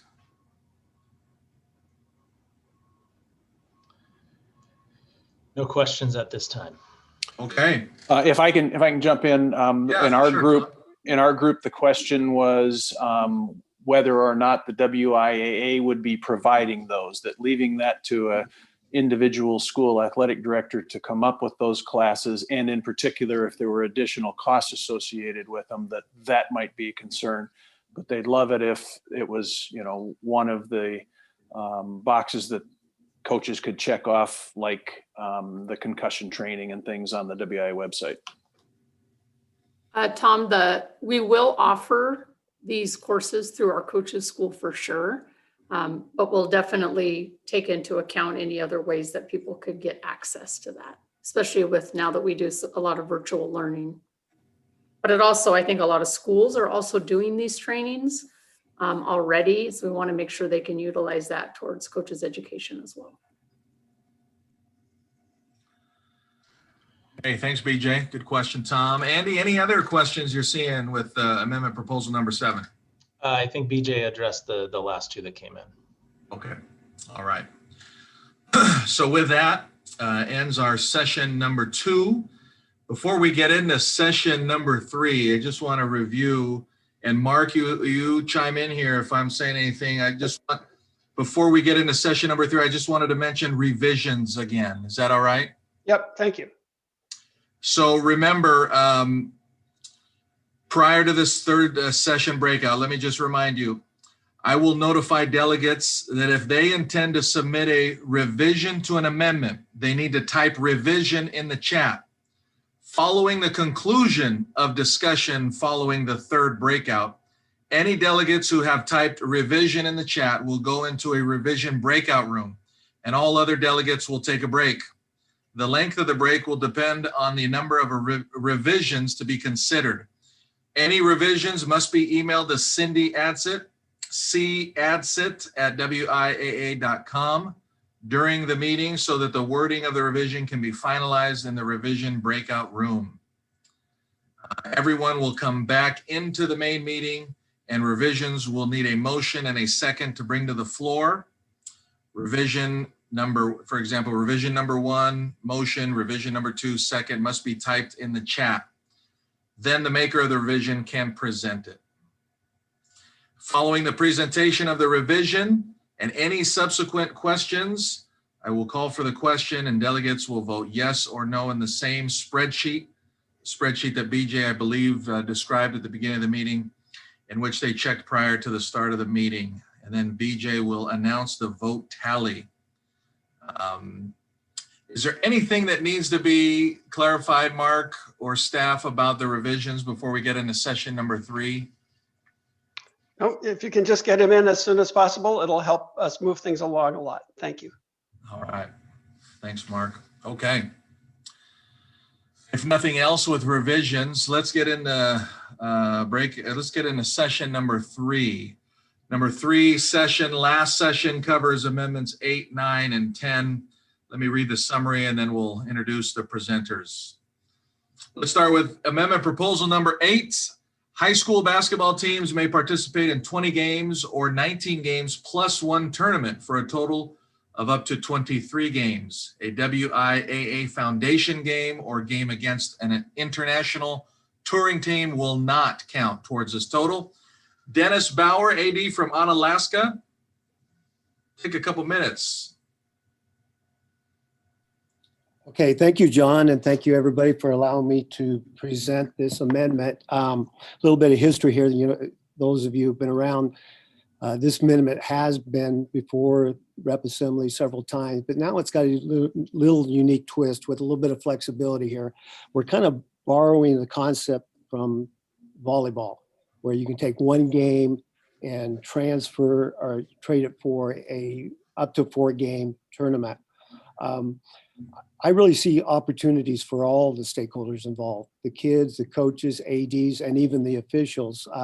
First, for kids, you know, COVID has shown us that it has been a have and have not world. And, you know, some kids can join an AU team, get on a plane and go play Arizona this week, where most of our kids cannot.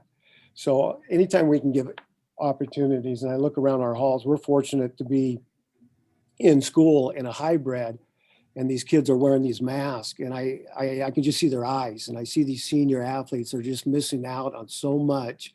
And even if they get a chance to play basketball, it might be only 10 games. So any opportunity that we can give them, I think that we're almost obligated. And, you know, being able to play in a tournament, whether they travel or you host a tournament, I think that they get to see different cultures and regions and build relationships with different people, even different kids that might not even look like them. So that diversity, I just think for kids, just being able to play more. And, you know, I was throwing this out to a lot of coaches around the state. And one coach happens to be in our league. A girls coach had a unique perspective on this. She was really excited about this. Her program's not very strong and she needs to rebuild it.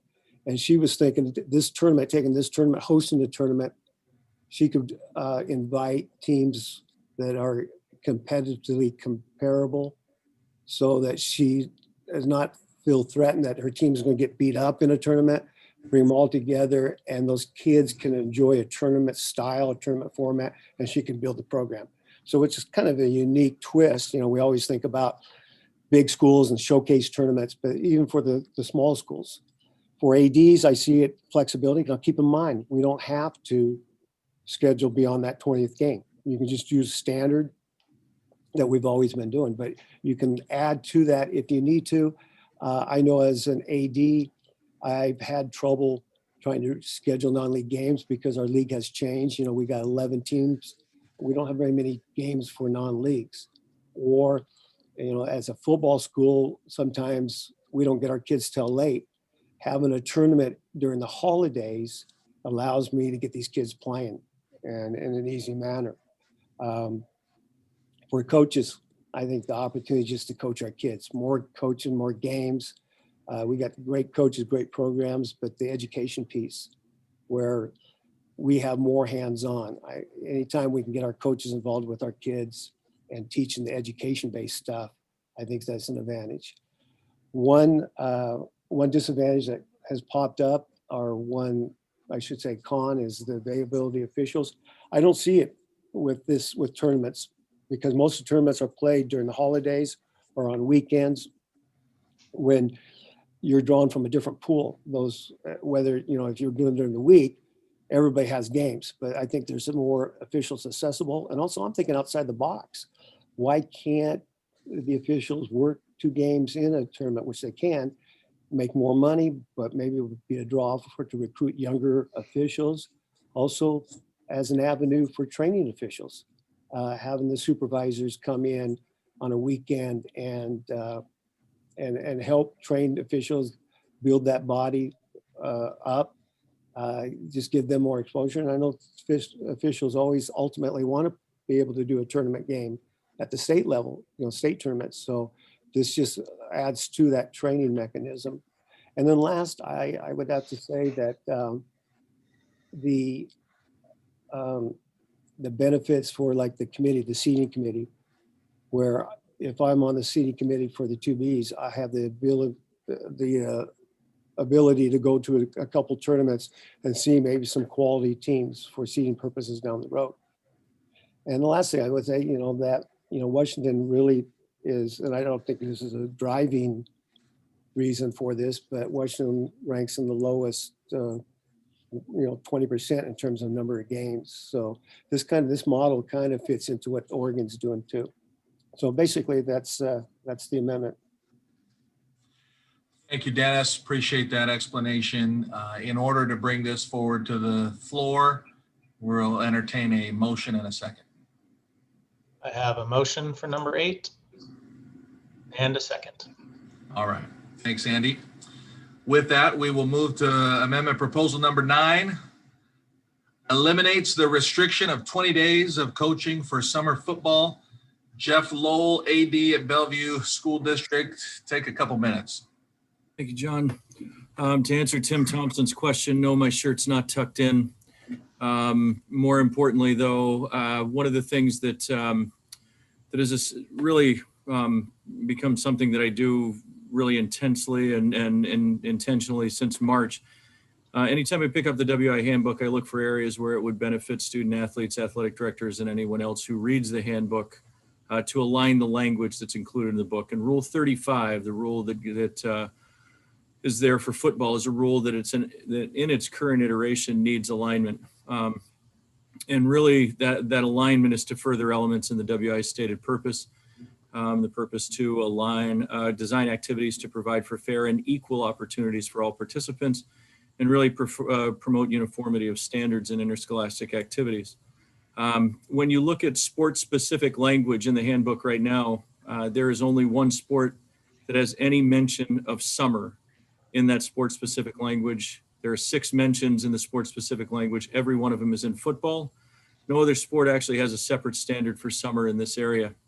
And really that imposes standards of control, implies standards of control from the WIA, which then end up contradicting Rule 1710, which is the summer activity rule, the guiding rule for all of our schools and what they offer in the summertime. In 1710, although they put some parameters for school boards and school districts to follow that are based on safety, they really make it clear in 1710, the book makes it clear in 1710, that it's up to the local school district to decide what they offer in the summertime.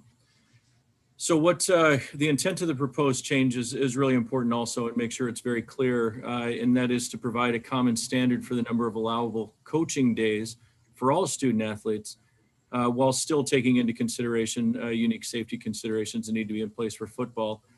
It is the amendment as it's written does still keep safety standards that were recommended by SMAC, with the 10 total days of contact remaining in place, while making the rest of the rule a clear standard that all programs can apply equitably.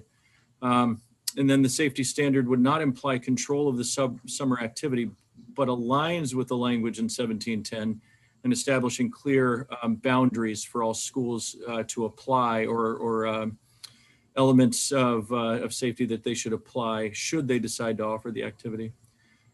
So quickly, a summary of the proposed changes. If you have 35.1 or 35.0 up, the first proposed change would be to take out the word season in 35.1.1. There is no such thing as a summer season. It is very clear again in 1710 that is the case. And the proposal is to change the word season to activities, period. Second proposed change is to eliminate the language in 35, in 35.1.1 that states that there are 20 days of a coaching limit for football. And then that ties into the third proposed change. That's in 35.1.1. That second proposed change would end up taking out the little box that says that there's a 20 days of coaching limit. That ties into the third proposed change.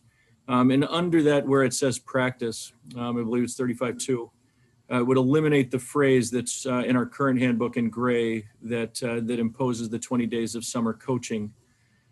I would just take that phrase out. phrase is in the wrong place. If it stayed in the book anyway, it would need to change. It would need to be moved into a different section of Rule 35, but the proposal is to take it out. The fourth proposed change would then be to clarify and make sure that all programs know that there are 10 total allowable days of contact during the summer activities period for each program. And in the past few years, it's been asked by a number of schools, and it's been clarified and applied at different times to potentially being per athlete. But it would really make it clear that the 10 days are 10 total days for each program in the summer. Couple of things that were brought up as I was discussing this, and after discussing it after it was actually submitted.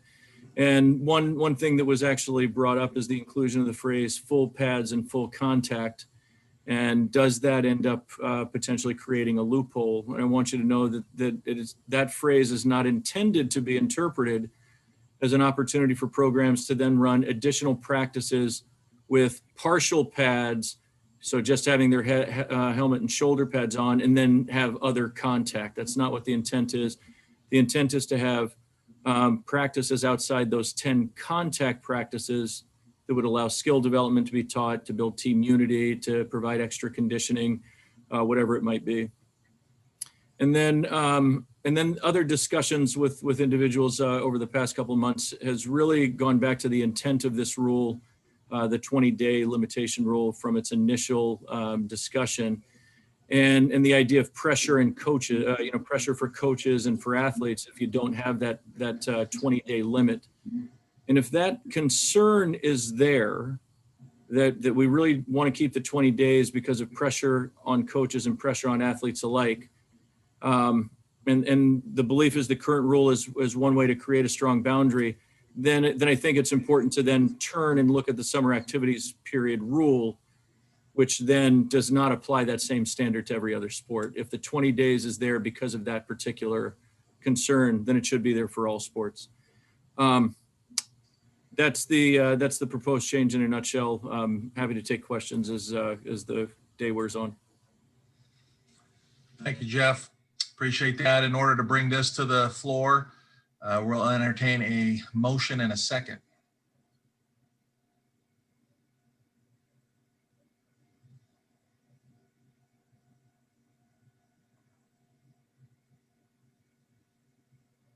I have a motion and a second. Okay, thank you. Thanks, Andy. And our last amendment proposal, number 10, a 2-day wrestling tournament consisting of brackets larger than 16 individuals will count as one of the 16 allowed team dates. Eric Gonzalez, AD and head wrestling coach at Heritage High School. Take a couple minutes. Thank you, John, and thank you all for this opportunity to speak with you today. Let me start off with just a little bit of background. This all came up because of or through the reclassification process, which caused many leagues such as ours down here in the GSHL 3A and 4As to combine. And once we combined, we're a 9-team league now. And so our wrestling coaches were frustrated and wondering how are we going to, to be able to compete against all the other 8 teams in our league and still be able to maintain our tournament schedule as well. And so that's kind of the background of what brought this up. And so ultimately we landed on this particular amendment for 4 reasons. The first one was so that we could maintain our dual meets and our dual meet schedule, which we know from countless research nationally that our dual meets are the future of our sport ultimately in terms of fan participation, in terms of recruitment, of younger individuals to the sport, in terms of school spirit, building school spirit. We know that dual meets certainly are beneficial in each of those areas. So we wanted to be able to maintain our dual meet schedule, but also number 2, we wanted to be able to still send our kids, our programs, obviously those that choose to some of these, very competitive, high, nationally ranked tournaments that we actually, currently have in our state here in Washington that also actually attract quite a few nationally ranked programs from other states. And because of that, give our young wrestlers in this state, our high school wrestlers in this state, the opportunity to compete in front of college level coaches even. And which we feel is very, very important because currently in our state, we don't have any 4-year college programs. And so for some of our kids, these big tournaments are the only opportunity that they have to be able to showcase what they can do in front of these college coaches, especially those that can't afford, to compete in some of these national tournaments in the off season on their own dime, if you will. So that was number 2. And then number 3, we felt like these tournaments, because of the quality of competition and because they're 2-day tournaments, they best help prepare our wrestlers for the postseason, especially for the state tournament, which is a 2-day tournament as it currently stands. And our kids have to, prepare for a 2-day tournament, the state tournament, prepare for, 2-day weigh-ins, that kind of stuff. And so we felt like it was very important to maintain that process for those individuals to be able to, as I said, prepare during the season for that postseason.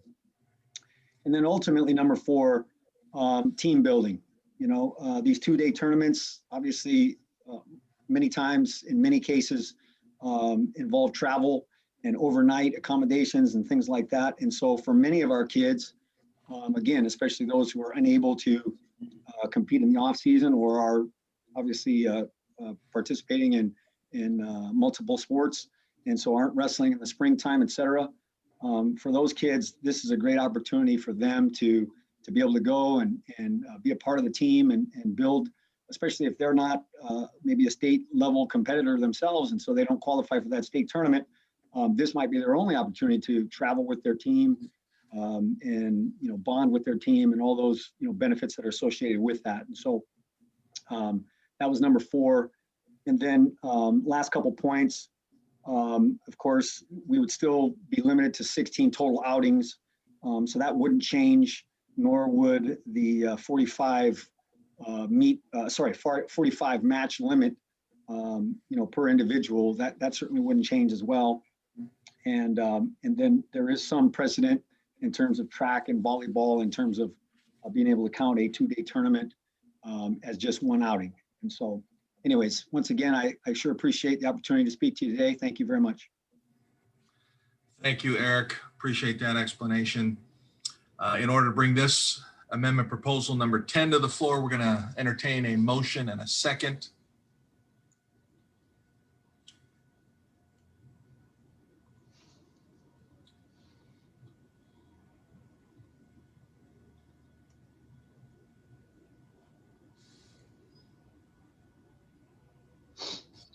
I have a motion and a second. All right, thank you. Okay, those are our 3 last amendments. Before we send you out to our last breakout room, 20 minutes to discuss and seek clarification for these 3 amendments. Anything else before we get into the breakout rooms, this last session? Okay, if nothing else, let's send you off to your breakout rooms. Thank you.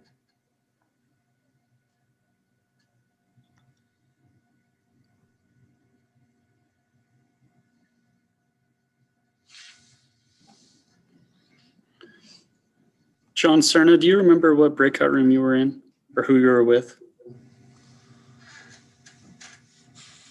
Oh, you're muted.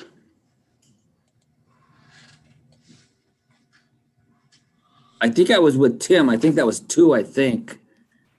So I don't see anything. Tim Thompson? Yes. Okay, I'll send you back there. Okay, thank you. Yep. And Jim, do you remember which breakout room you were in? I was in 5, Casey. 5, okay.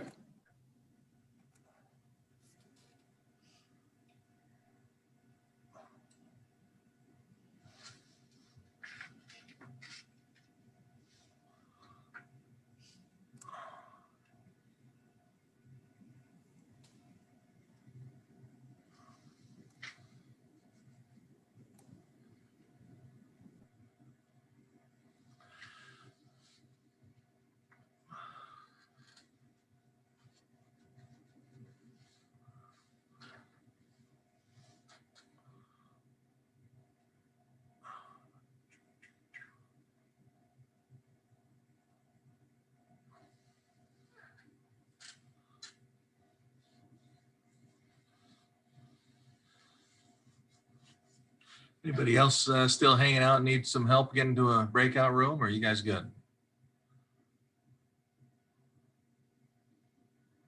All right.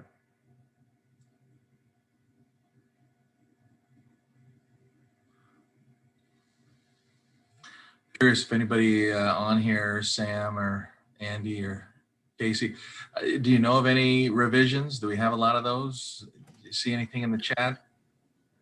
We have one revision, or actually we have two revisions on the spreadsheet right now. Oh, okay. It's not too bad. Both for amendment number 2. Okay. So remind me, when everyone comes back from this meeting, we'll go with questions, right? Go through questions, clarifications on these three.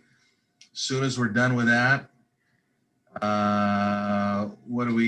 then we have a break. If you don't have a revision, if you do have a revision, we go into this separate breakout room for revisions. Is that right? Yep. So my understanding, although it looks like they have the language, which is good. But my understanding is that we'll create a room for those who need to propose an amendment or a revision to go in there and make sure that's all buttoned up with Cindy and BJ before the vote. So that if it's just these two amendments that we have, that will probably be pretty quick. If there's any more coming from this session, it may drag on a little bit longer. But that can be as short as we want it, maybe 5 minutes, or as long as we need it to, really. So when we come out of this last breakout session, we're going to go through questions, each one of the three. As soon as we get done with that, then we're going to take a break. Unless you need to go to that breakout room, the revision breakout room, and while they do in the breakout room, other people will break. Yep. As soon as that break's over, the revision's ready. Then we come out of that, and then Yeah, we'll probably just need to check in with Cindy maybe and figure out a time of how long we want to tell everyone they have a break until, whether that's 5 or 10 minutes or whatever, so people know when to come back. Perfect.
BJ and Andy, do you want to close this breakout session a little earlier, or should we let it go the full time?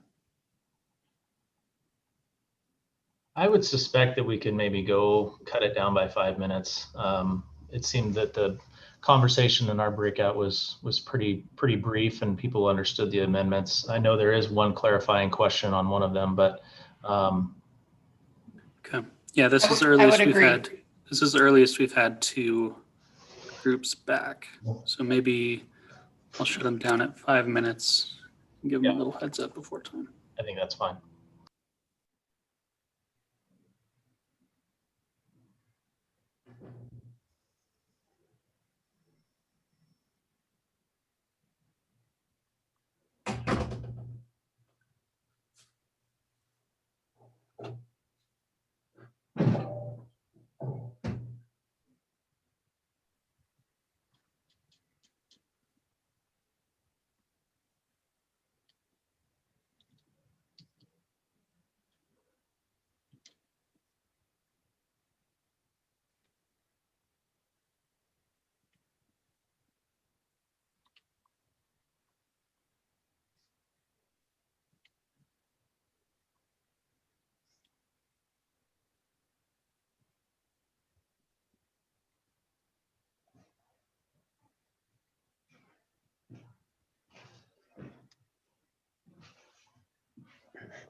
John, did you hear that? We're going to shut this one down a little early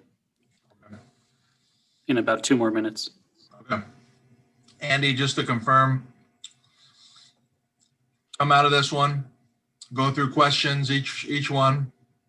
As soon as that's done, we're going to go to break. Or if you've got revisions, you're going to go to a revision breakout room. Is that right? Yes, we'll come back for questions for the final 3. And then as of now, it looks like we do have revisions. So those will go into their own breakout to handle.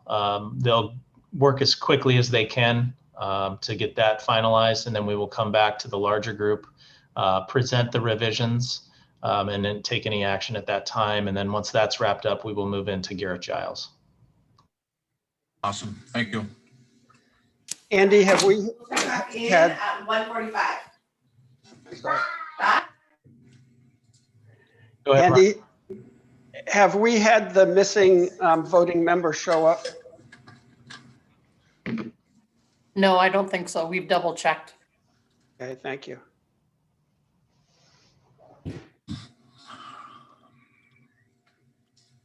That'll be a good one for consideration as substitution for an absent voting member.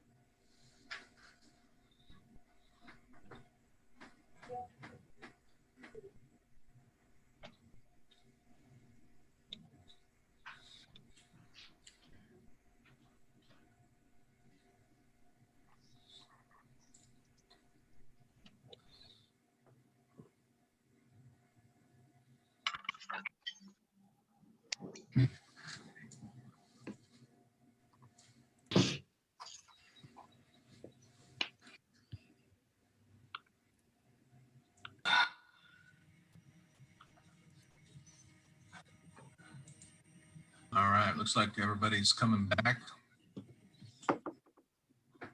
Yeah, they have about 20 more seconds before they all are kicked back here. Gotcha.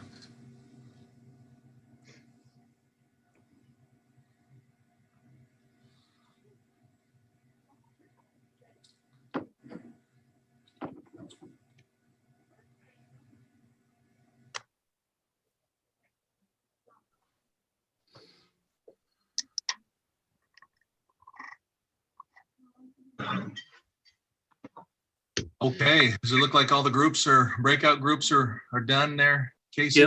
Yep, we're all back. All right. Welcome back, everybody.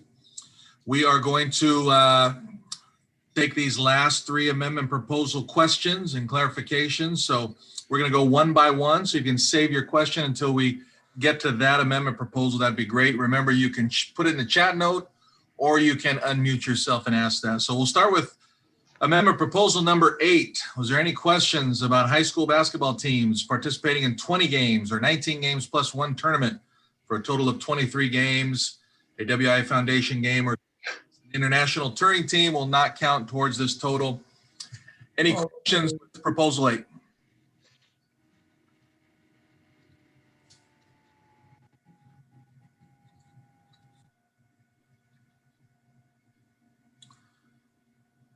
All right, Andy, we're not seeing any, not hearing any. We lose Andy Barnes. I'll back up Barnes. I do not see any questions that we need to address. Thanks, BJ. All right, with no questions, we will move to amendment proposal number 9. Any questions to chat or unmute yourself about eliminating the restriction of 20 days of coaching for summer football? Any questions, clarification here?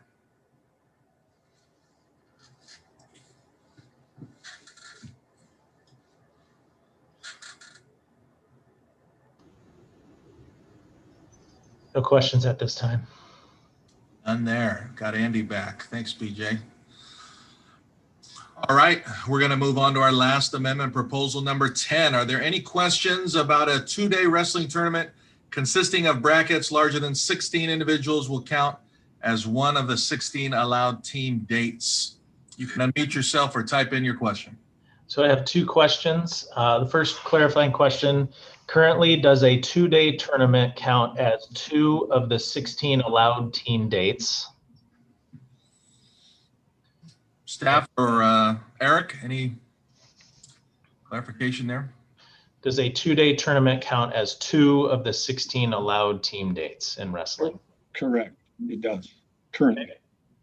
And then the second question, is there a limit to how many 2-day 16-person bracket tournaments count as one date, or does it imply that it can only happen one time? There is no limit. It would really depend on, each individual program's needs in terms of filling out its schedule based on the number of dual meets, as a league, et cetera. And there was another question. Looks like Cindy has answered it. SMAC has not reviewed all of the amendments at this time. And so the question to Justin was, does it need to be run by SMAC?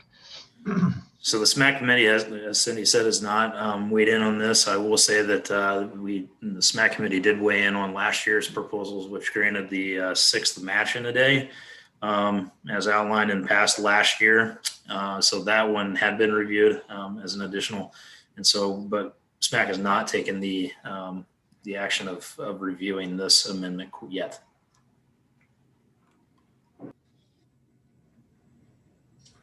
Okay, any other questions you're seeing, Andy? I think this is just more of a clarifying, and if I not represented it correctly, Scott, let me know. There still is an individual match limit for wrestling. Is that correct, Justin? Correct. Yes. 45 match limit is still in place. Andy, there was a question there by Brian Streletsky, and I'm thinking that it goes back to Amendment 9. Yes, so the question, back to Amendment 9 real quickly, would it be better to restrict other sports? Question to Jeff. I can tell you that my major concern with all rules that get proposed right now is that it doesn't make the handbook any more difficult to implement than the handbook is already difficult to implement. People joke around with me as I talk to them that you need a law degree to do that. So whichever is going to end up being easy, and when I say easy, meaning clear for athletic directors to implement. And if they, if the collective ends up believing that it's better to actually limit every sport in the summer to 20 total days, that's fine. That's the collective's, right to make that amendment or end up bringing that up next year, vote this down and bring it up next year. I'm not sure. I can't tell you. I'm gonna say one way or the other, in part because what we all also still have the ability to do, if we believe that that limiting summer activity is important to the kids in our particular school districts, is we have the ability to create a more restrictive standard.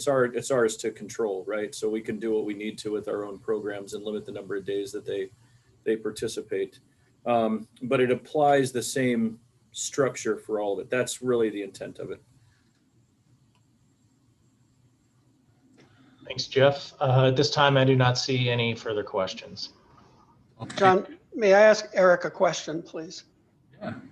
Thank you. Eric, I just want to make sure that I've got this right, because in our group, we thought that the intent of the wrestling amendment was for this to happen only once during the year. But am I hearing you correctly that this could happen several times? It could happen several times. It could happen, ultimately according to, that particular program and that particular AD to decide in terms of, what's best for their schedule. Again, as was mentioned, that 45 match limitation is still in place. That's not going to change. So, yeah, as far as whether it's a 2-day tournament or a 1-day tournament, to us as a wrestling community, that doesn't really matter in terms of the fact that we still have our 45 match limit. Okay, so if there was a wording change proposal to change this to only once during the year, then that would change the intent of the amendment proposal. Yes, it would. Okay. Excuse me. Thank you Yes, it very- would. Thank you very much. Thank you. You're welcome. Eric, I think you kind of touched on this, but there was another question that came in. Is there a concern coaches will try to limit days by doing double duels and increasing 2-day tournaments? Interested in the potential cost increase? Well, I suppose that's always a question, and certainly coaches could try to do that currently, right? I mean, as it stands, even without, as it currently stands with a 2-day tournament counting as 2 outings, I mean, coaches could still try to do that. They could still try to, add double duels or even triple duels, I guess, to open up more, outings. To me, I think that by passing this amendment, you would actually decrease that chance, that opportunity. Coaches would be less likely to try to, add in more double duels and triple duels, et cetera, because they'd have more flexibility in their schedule so that they wouldn't feel compelled to do that. In terms of the cost increase, I mean, I can just speak from our program. I mean, most of these tournaments that we're talking about, I mean, it's our booster club that's paying most of the cost to travel anyways to these tournaments. So, to us, literally at our school, I mean, it would be, there would be no cost increase in terms of adding more 2-day tournaments to the schedule.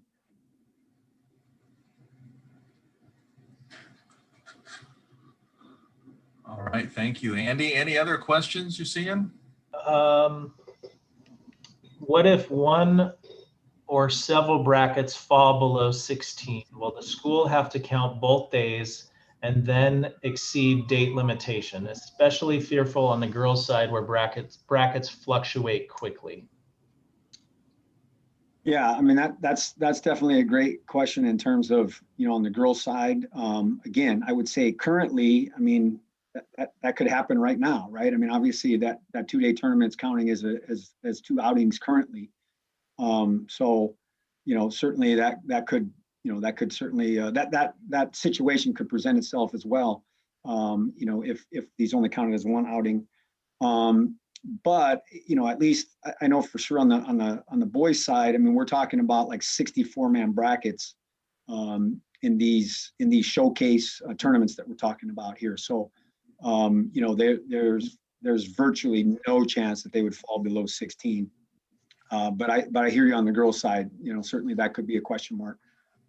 But again, for me, even looking on the girls' side, I mean, this would open up more opportunities, I think, because it is difficult to find, currently anyways, it's difficult to find, dual meets, especially for girls. And so this would open up more opportunities for girls to, find more competition, to be able to go to some of these bigger tournaments that they'd at least, get an opportunity to get a few more matches than they currently do.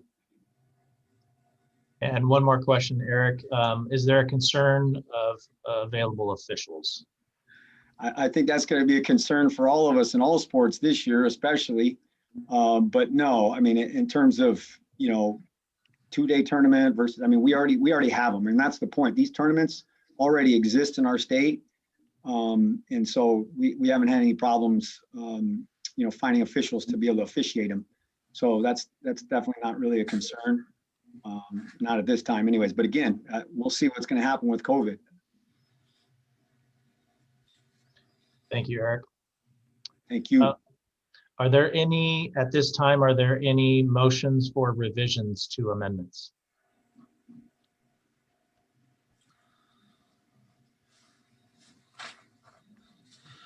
Andy, I just received an email for a revision on number 9, which I'm just typing that up now to the person that's proposing it. Okay, and do we need a second on that, Mark? I'm sorry, my audio just clicked out as Cindy was asking the question. Could you repeat it, please? So Cindy had just received a motion for a revision on amendment number. Well, actually, I didn't receive a motion, Andy. I just received potential wording. So I'm just working with that person to make sure I have it worded the way that they want it before it's actually put on the floor. But I guess, Mark, let's just talk, if you need to have a motion to put that on the floor and a second, and then we'll get the wording confirmed in the breakout room, in that revision room, maybe that's the best way to do it. Okay, I had actually thought that we were going to meet in the breakout room now to work on the wording. Question, are we, so my understanding is for most people that we're going to take a break. That's correct. For people who have revisions and presenters of those amendments, they're going to go to this breakout room while the others are taking a break. Correct. We'll get all that sorted out, and then we'll come out of that breakout room and ready for motions. Is that how it works? Correct. Okay. So do we have a breakout room set up, and do we know who to place in that breakout room for revisions? I think, and Casey, you can clarify on this, if anyone is involved in a revision to an amendment, please put your name in the chat, and then we can make sure that we get you placed into the breakout room. And that's for any amendment. We're going to take everybody and put them into all one big breakout room.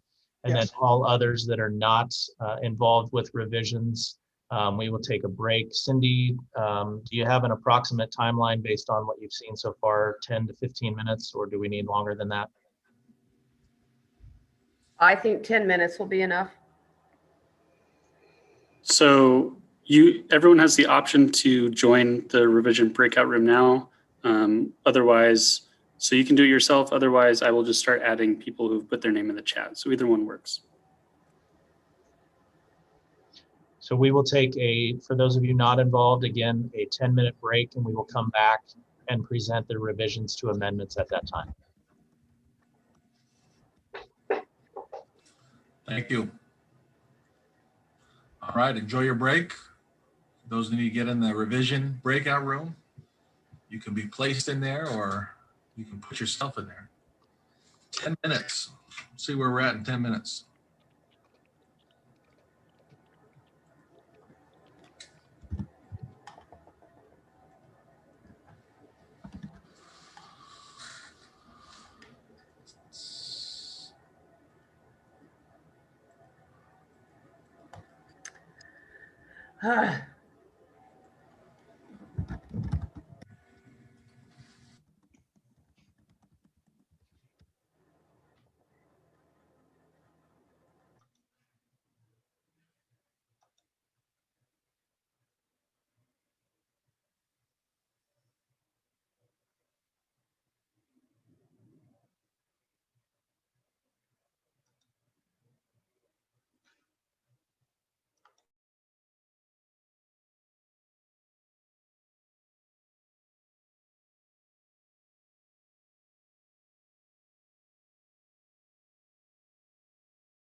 I think I've got everyone who needed to go to the revision breakout room. If anyone needs to go and I missed them, please retype your name in the chat.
Mark, if you get back in here, sorry, I cut you off. I left the room. Did you? Mark hasn't come back quite yet. Oh, okay. If you Are they going to need more time, John?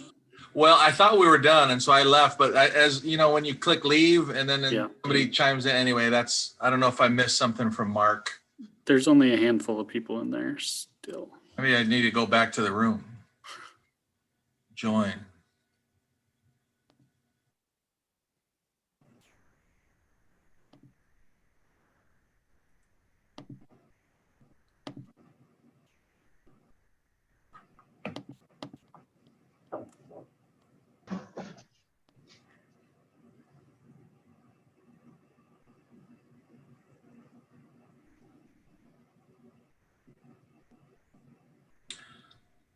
Mark, are you there? I am coming back. Sorry, I left the room and I noticed I think you were about to ask me something. Sorry.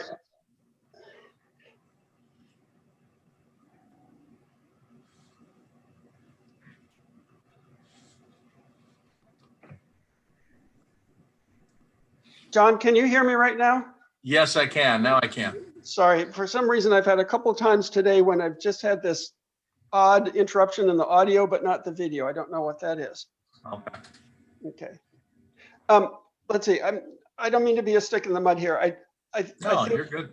I do just think that procedurally it's probably better that you run this than that the parliamentarian does. Okay. Okay. At the same time, I'm truly happy to help, and if that's not a concern, I'm happy to take it. Okay. Well, I'll do my best. I'll go for it, and then if I'm messing up at all, you just chime in. Okay. Okay. All right. And I figured out how to set you up for this. Okay. Go ahead. I'll say my thing about having him approve that the intent doesn't change, and then I'll say, and now John will ask for a motion and second for these to be considered by the assembly. Or actually for this one, for the first, that there are two on number 2. First one, we'll need we'll need Lacey to do the, I see where you're going with this about how complex this is getting. Okay. I think I'm okay. I mean, Lacey is the maker of the division, so she's going to present, and then she can make the motion, right? And somebody just needs to second her. Is that right? That's correct. Yes. Yeah. She just needs to move to approve. And then she needs a second. Yep. Any discussion? Then I call for the question. And then you call for the question, correct? Yeah. So okay. That's a step I need to put in here. Okay. All right. Well, I'll let you start then, Mark, and then I'll chime in and do that piece. Great. And we'll do that 3 times? Do that for each one, yeah, 3 separate times. Yep. And then if I'm doing something wrong, Mark, you just let me know. It's impossible to hurt my feelings, so you just chime in and interrupt. Okay, thank you. All right.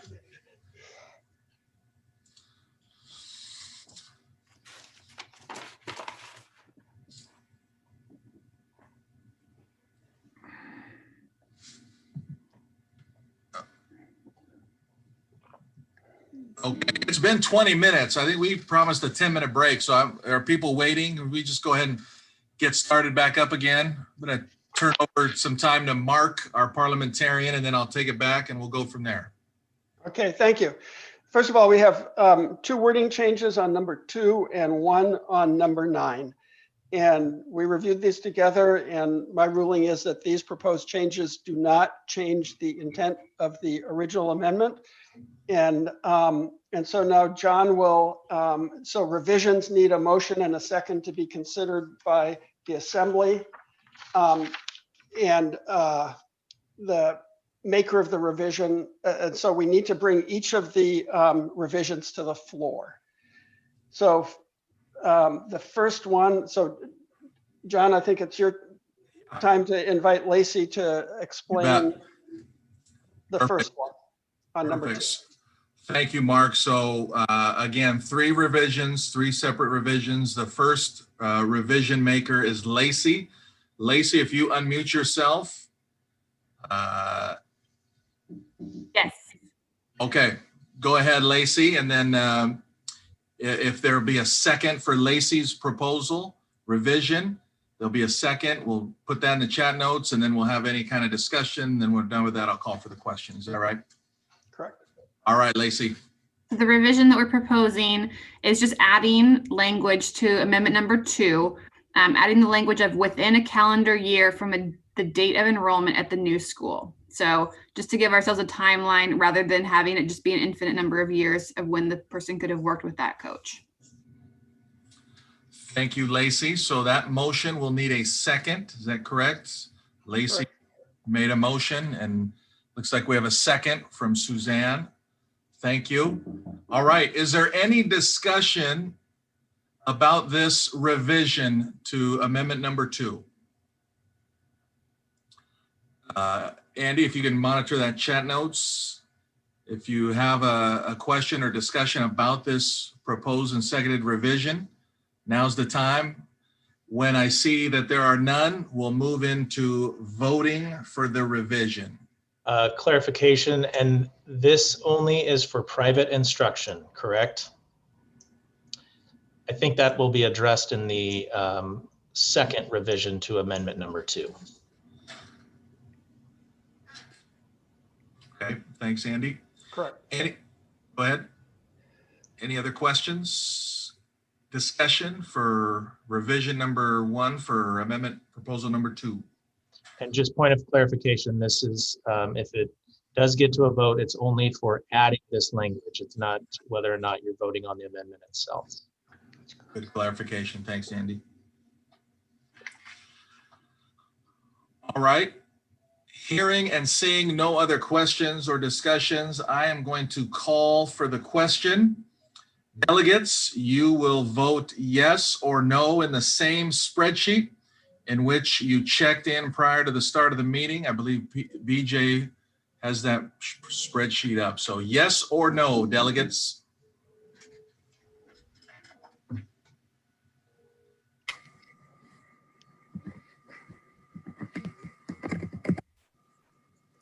And I'm confirming that it's high school only rep are voting.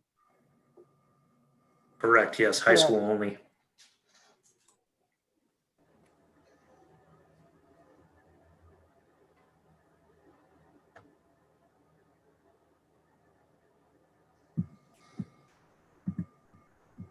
While the voting is occurring, remind us, Mark or staff, BJ will announce the vote tally when we're done, but an approved, it needs a, remind me, is it 60%? Yes, it needs 21 votes, though someone just said they were leaving, so I'm wondering if that changes things even further, since we already had one absentee. I think we're good to go. Make sure when you type in yes or no, hit return or send so it actually goes into the spreadsheet, please. Mark, can you also clarify a no position vote and how that is determined? Thank you. This is a system of yes votes. Yes votes cause something to pass. A no vote is clearly a no vote. An abstention is tantamount to being a no vote since it's not a yes. The person that left would be an abstention for all 3 of these. Yeah. So BJ, I can add that into that space. You see where I just put it? Okay, I see.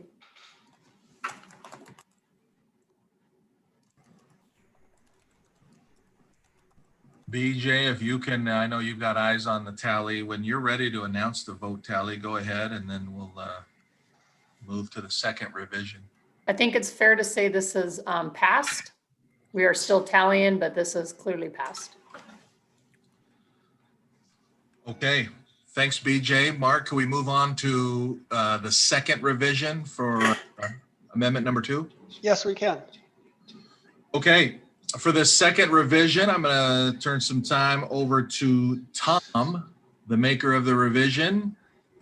He can present it, and then we'll call for a second, have any sort of discussion questions, and then we'll call for the questions. So Tom, go ahead.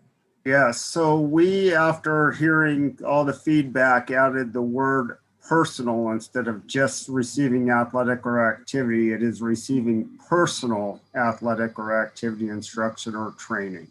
So you can see that that word personal was added. Thank you, Tom. Tom's proposed or made a motion to revise that. Is there a second? We're going to entertain a. I have a second. Looks like there's a second there. Very good. Okay.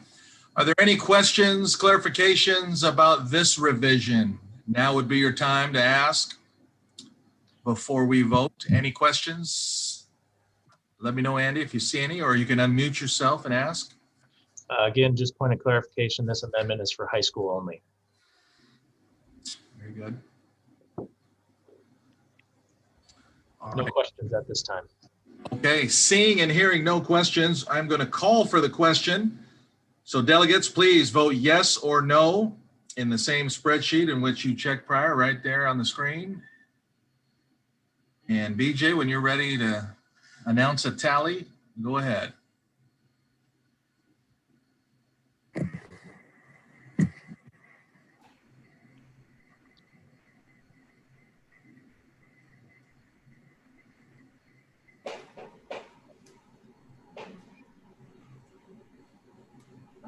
We have enough votes to achieve 60%. We will continue to tally, but I think it's fair to say this has also passed. Thanks, BJ.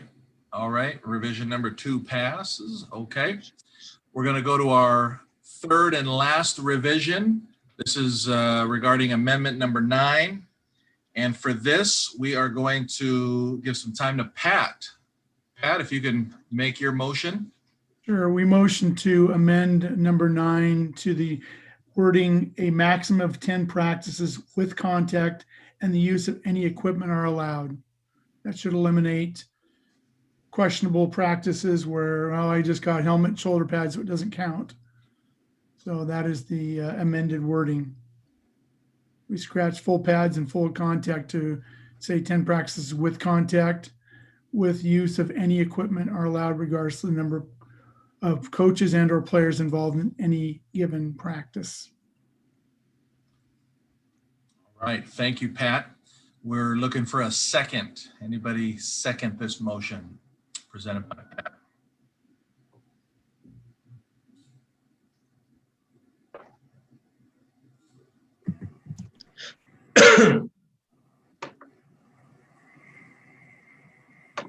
Second. Okay, we have a second to this motion. Is there any discussion, any questions regarding this revision to amendment number 9? You can unmute yourself or put in the chat. Andy is going to watch that and we'll. I have a clarifying question. When it says any equipment, I know we're talking about protective equipment, but does that need to be implied or stated? Because a football is equipment. Good question. Anybody want to take that, a maker of the revision, or? I'll defer to Jeff Lowell. The original intent is talking about it's talking about protecting, continuing to protect athletes safety wise. So we're talking about personal protective equipment, safety equipment, shoulder pads, helmets, things that are going to end up protecting kids so that they feel like they can hit one another. Never was the intent to say we're going to ban footballs or, putting bags out on the field so kids can run around them or anything like that. So I'm not sure if it needs to be stated, but that's what the intent is. Could that become real clear in an easy Q&A? The answer is sure. It could be put in there in an easy Q&A in the handbook that way.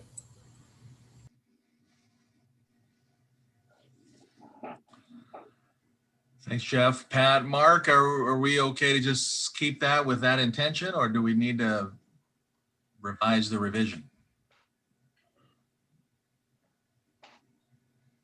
I'm okay with the revision as written. Okay. Okay, All right. thank you. Okay, any other questions heard or chat notes? No, Andy? Not at this time. All right. Seeing none and hearing no other questions or discussions, delegates, please now make your vote, yes or no, in that box.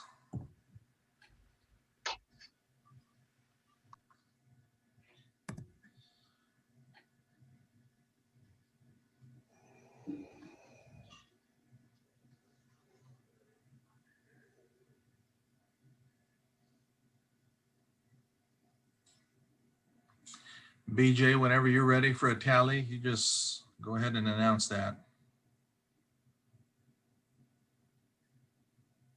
Again, we appear to have plenty to approve this amendment. We will continue to tally. Thanks.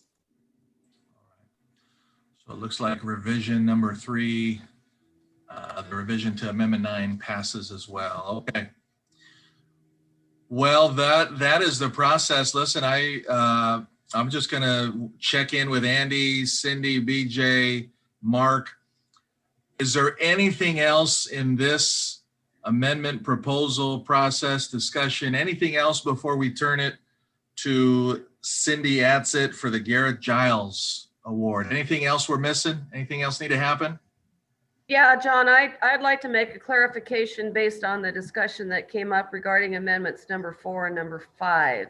Yes, Cindy. Number 4 would allow 1B and 2B schools to utilize 8th graders from non-member schools. It was merely an interpretation that we said if both 4 and 5 pass, that 1A schools would be allowed to do the same. But right now they are 2 separate amendments. So we will just clarify in the heading, those are 2 separate amendments, that if number 5 passes, 1A schools will be able to bring up 8th graders only if it's from a WIAA member middle school. Thank you, Cindy. Is there anything else? I'm glad I asked and checked in with you all because I forgot about that. Anything else, Cindy, Andy, BJ, Mark? Anything we're missing? No, thank you very much. No, thank you, Mark, and thank you, everybody, for your participation in this process. Without any further ado, I'm going to pass it over to Cindy Adsett. Cindy, go ahead. All right, every year at this meeting, it's a great pleasure and honor of mine to be able to introduce the current recipient of the Gareth Giles Award, which is presented for service, outstanding leadership, has to have been a representative assembly member or a board member, is known not only in their district but around the state for their outstanding leadership they have provided. Normally, we invite all the previous recipients as well. Since we are meeting virtually, I want to take just a minute to recognize those former recipients who are in the audience today, and then we'll meet the newest recipient. So in the audience is Joe Richer, Harlan Credit, Tim Thompson, Wendy Malich, Tom Doyle, Dwayne Johnson, our parliamentarian, Mark Cullen, and our own Mick Hoffman. So now it is my pleasure to introduce Joe Keller, who is going to share a little bit with you. It was supposed to be Jerry Peterson.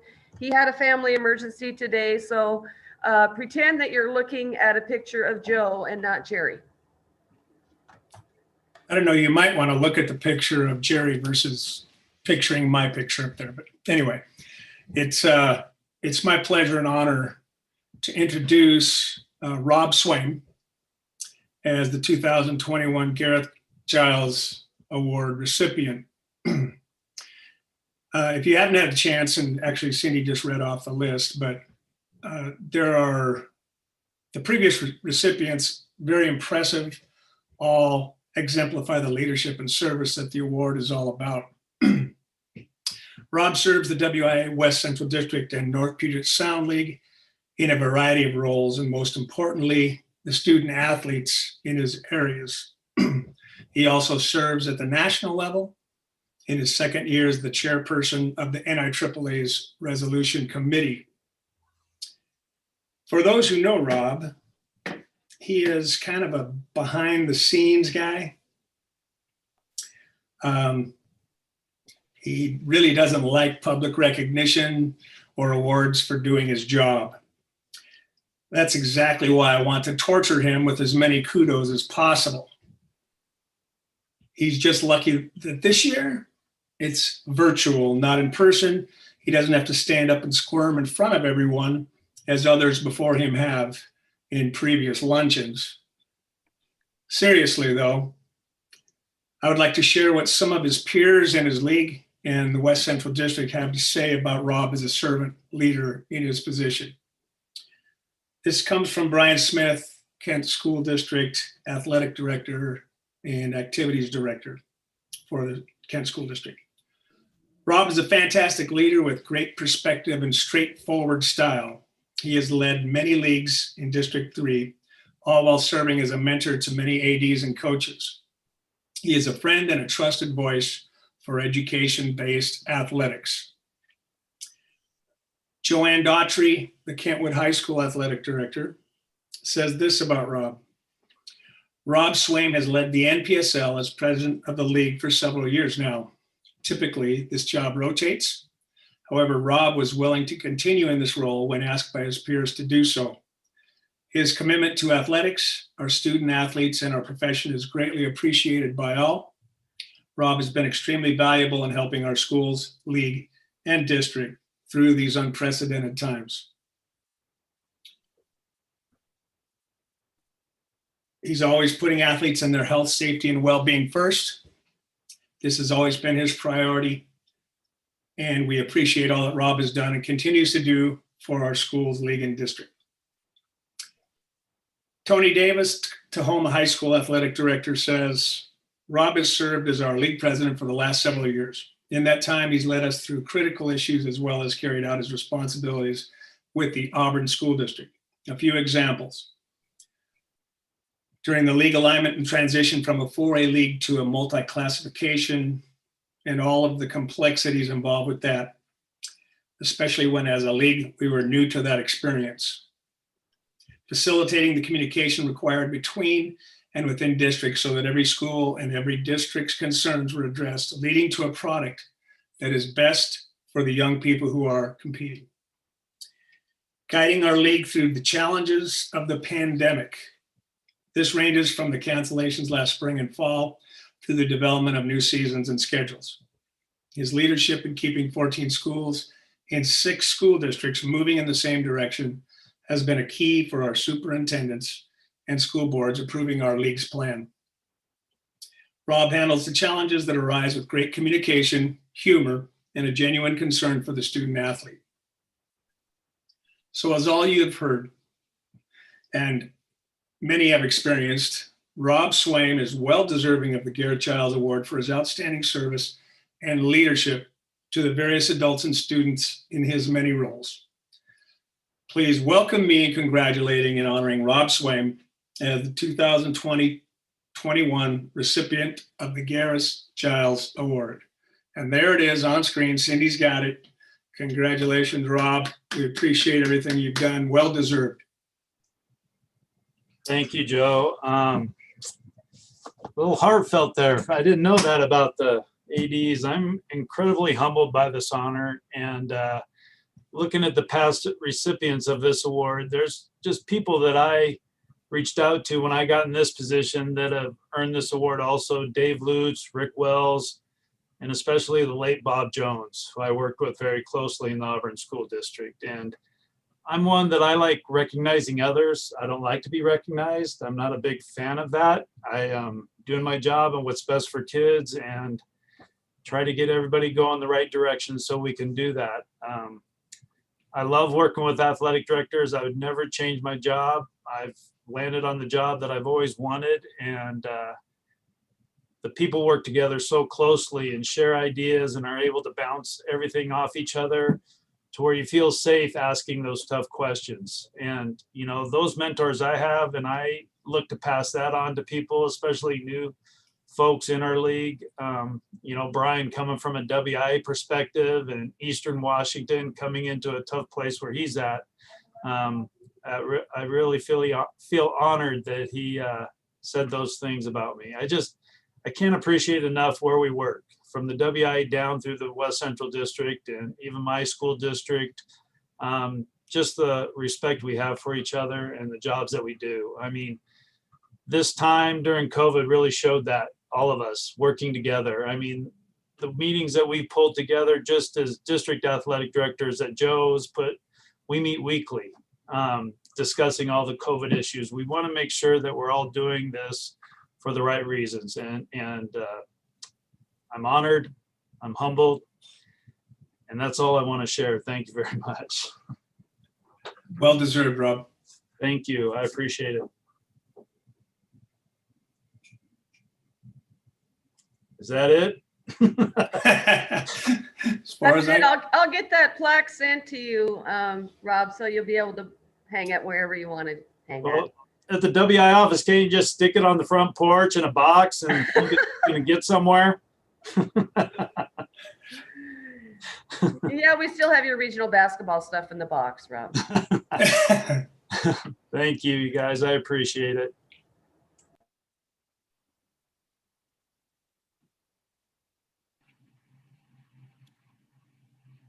Okay, am I up here? Am I supposed to close this, or Tim, do you have it? Go ahead, Mick. Just remind the board to stick around and we're going to have a quick meeting. Okay, board, you got those. And to everybody else, we really appreciate your patience as we work through the process. I really want to thank staff and Mark and John and Tim. And John, I can now see why you can manage the largest high school in the state. So thank you for leading us through this process, and everybody else, and the thoughtful conversations. And please continue these conversations over the next 5 months as we near that voting date. And Rob, congratulations. Well deserved. Thank you, Mick. You bet. With that, do we need a formal motion to go out of session? Yes, we do. So moved. Motion in a second. Don, you want to